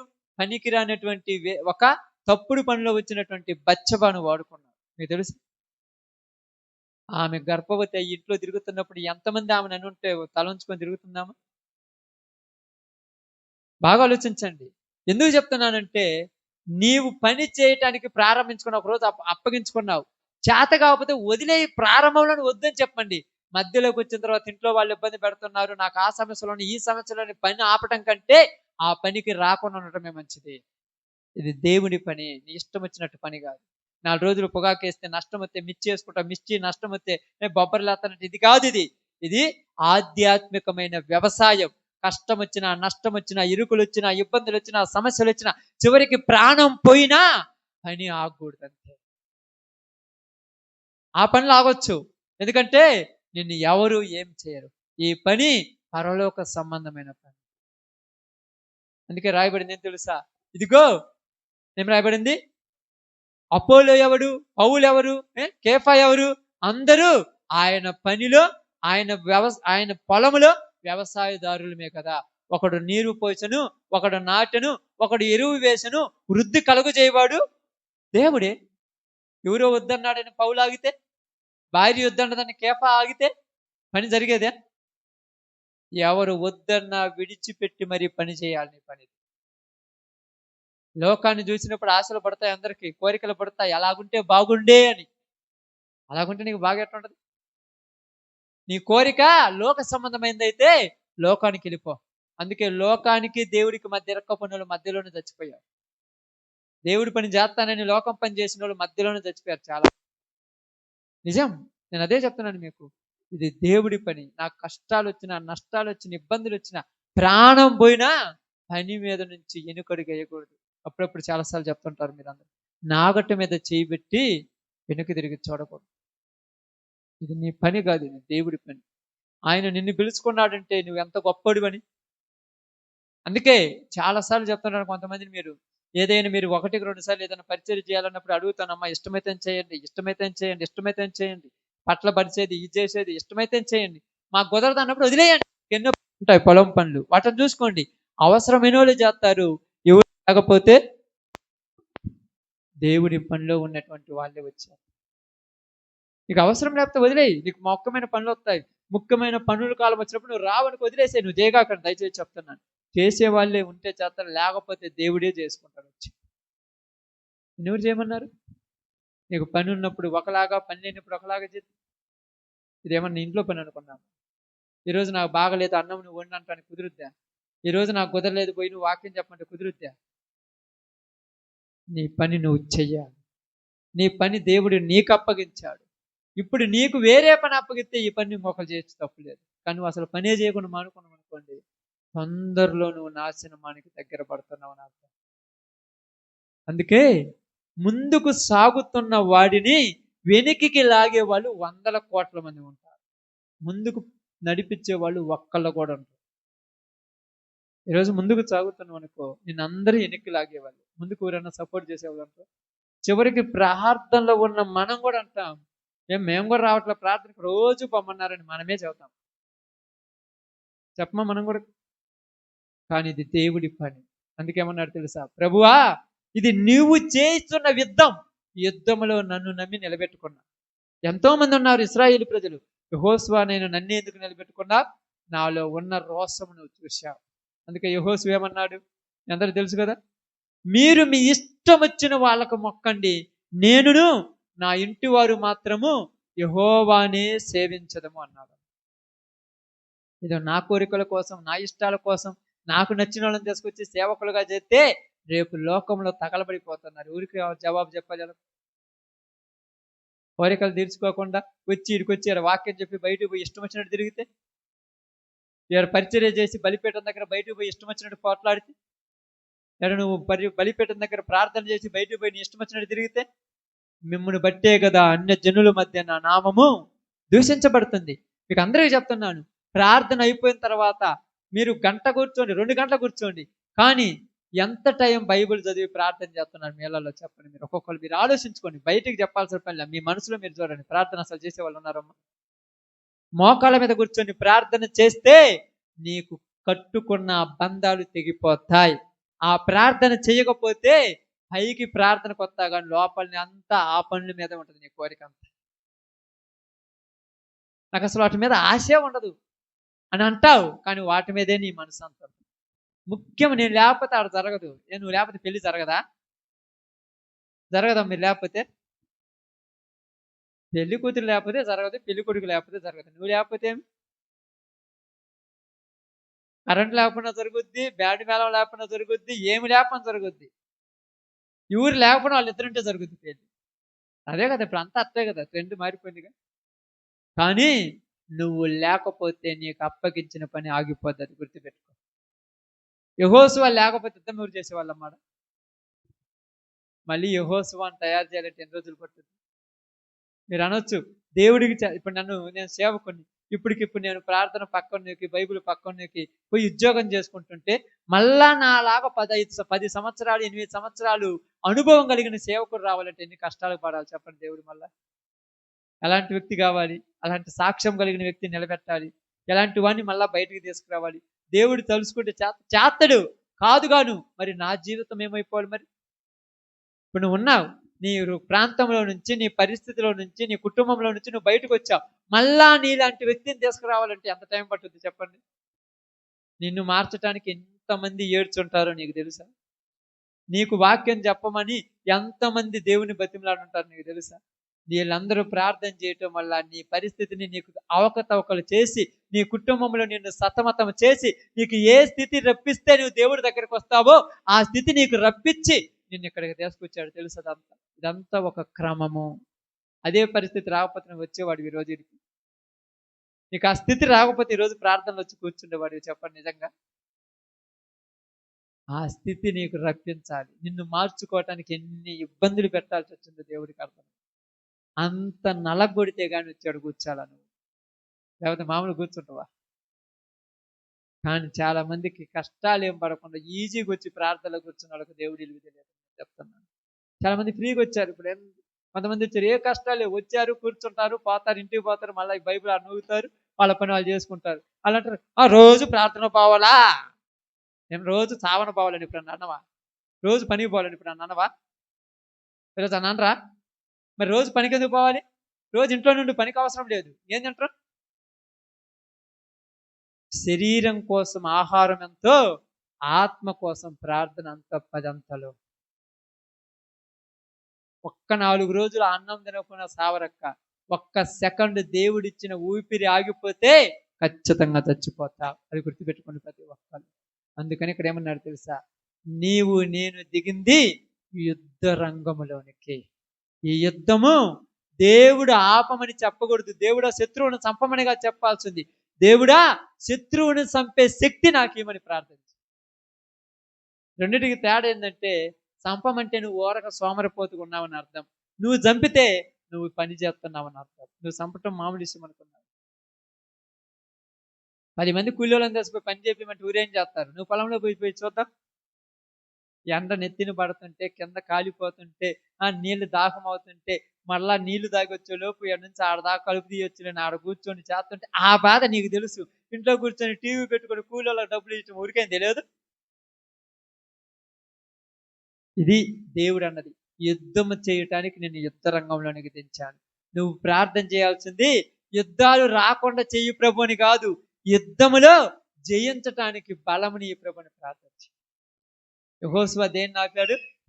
కాలాన్ని ఆపుకున్నాడు. కాలాన్ని ఆపుకున్నాడు. యెహోషువ ఏమన్నాడు? మోసే చేతిని ఎత్తి పెట్టమన్నాడు. నువ్వు కూడా ఏమనాలి? కాలాన్ని పొడిగించు, వీళ్ళు ఎందుకు మారో చూస్తానని శబదంది. ఊరోళ్ళు నీకున్నటువంటి నీ ఇంట్లో వాళ్ళు ఎందుకు మారో ప్రభు చూడు, ఇంకొన్ని రోజులు ఐసి వీళ్ళని మార్చి నీ దగ్గర పెట్టకపోతే అడిగిన ప్రార్థించి. వాళ్ళు పెట్టే సమస్యలకు నన్ను తొందరగా తీసుకోమని ప్రార్థన చేస్తావా? వాళ్ళు పెట్టే ఇబ్బందులు నన్ను తొందరగా తీసిపోయాలి, మధ్యలో నేను బతకలేకపోతాను. నువ్వు పోతే ఊరు వాళ్ళని మార్చాలి చెప్పండి.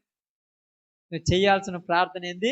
వీళ్ళను మార్చడానికి అవసరమైతే నా ఆయుష్ అయినా పొడిగించు, అవసరమైతే వాళ్ళ చేత ఎన్ని దెబ్బలు తినైనా వీళ్ళను మార్చడానికి ఓర్చుకునే సహనం దయచేయమని ప్రార్థించు.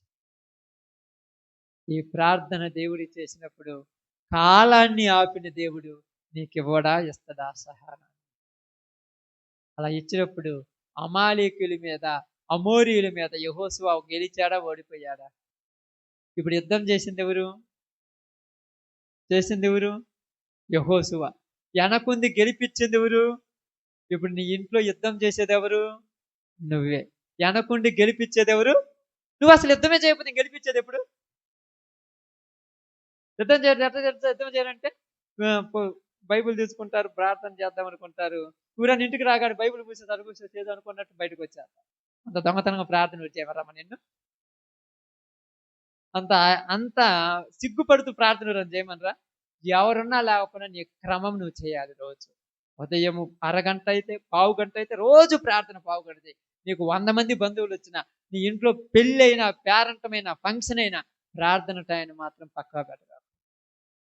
తర్వాత చూడు, ఆ క్రమము చివరికి నిన్ను గెలిపించకపోతాడు. ఈరోజు చేస్తున్నారు చేస్తారమ్మా? మీరు ఎంతమంది ప్రార్థన చేస్తారు చెప్పండి? పనులు ఉన్నప్పుడు ప్రార్థన లేదు, ఏమి లేదు. ఇంటికి బంధువులు వచ్చినప్పుడు ప్రార్థన లేదు, ఏమి లేదు. వండుకోవటం, తినటం, తాగటం, తందనాలు ఆడటం, ఇంకేమన్నా ఉందే? అవి చెప్పుకోవటం, మీ చెప్పుకోవటం, ఇదే నా దరిద్ర బుద్ధులు. దేవుడి గురించి ఆలోచన కలిగితే ఈ రోజు నీ భర్త గురించి నువ్వు ఎంత ఎడుతున్నావో, నీ భార్య గురించి నువ్వు ఎంత ఎడుతున్నావో, నీ బిడ్డల గురించి నువ్వు ఎంత ఎడుతున్నావో అంతకు 10 అంతలుగా సంతోషించే దినం రావాలంటే నువ్వు నియమం ప్రకారము పోరాడాలి. నియమం ప్రకారం పోరాడాలి. ఆ నియమం ప్రకారం పోరాడకపోతే మనమే ఓడిపోతాం, వాడే గెలుస్తాడు. గెలిచిన వాడికి ఏమిస్తాడు?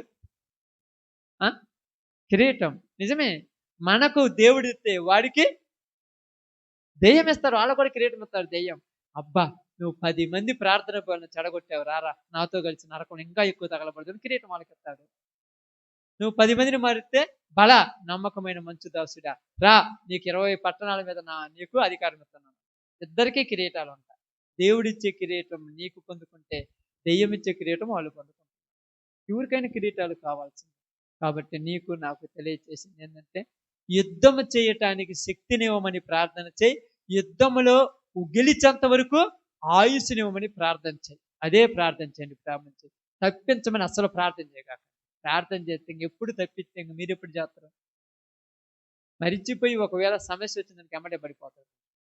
కాబట్టి ఈ రోజు నుంచి అలా ముందుకు సాగి మనల్ని, మన కుటుంబాలను, మన గ్రామాన్ని, మనమున్న ప్రాంతాన్ని రక్షించుకుందాం.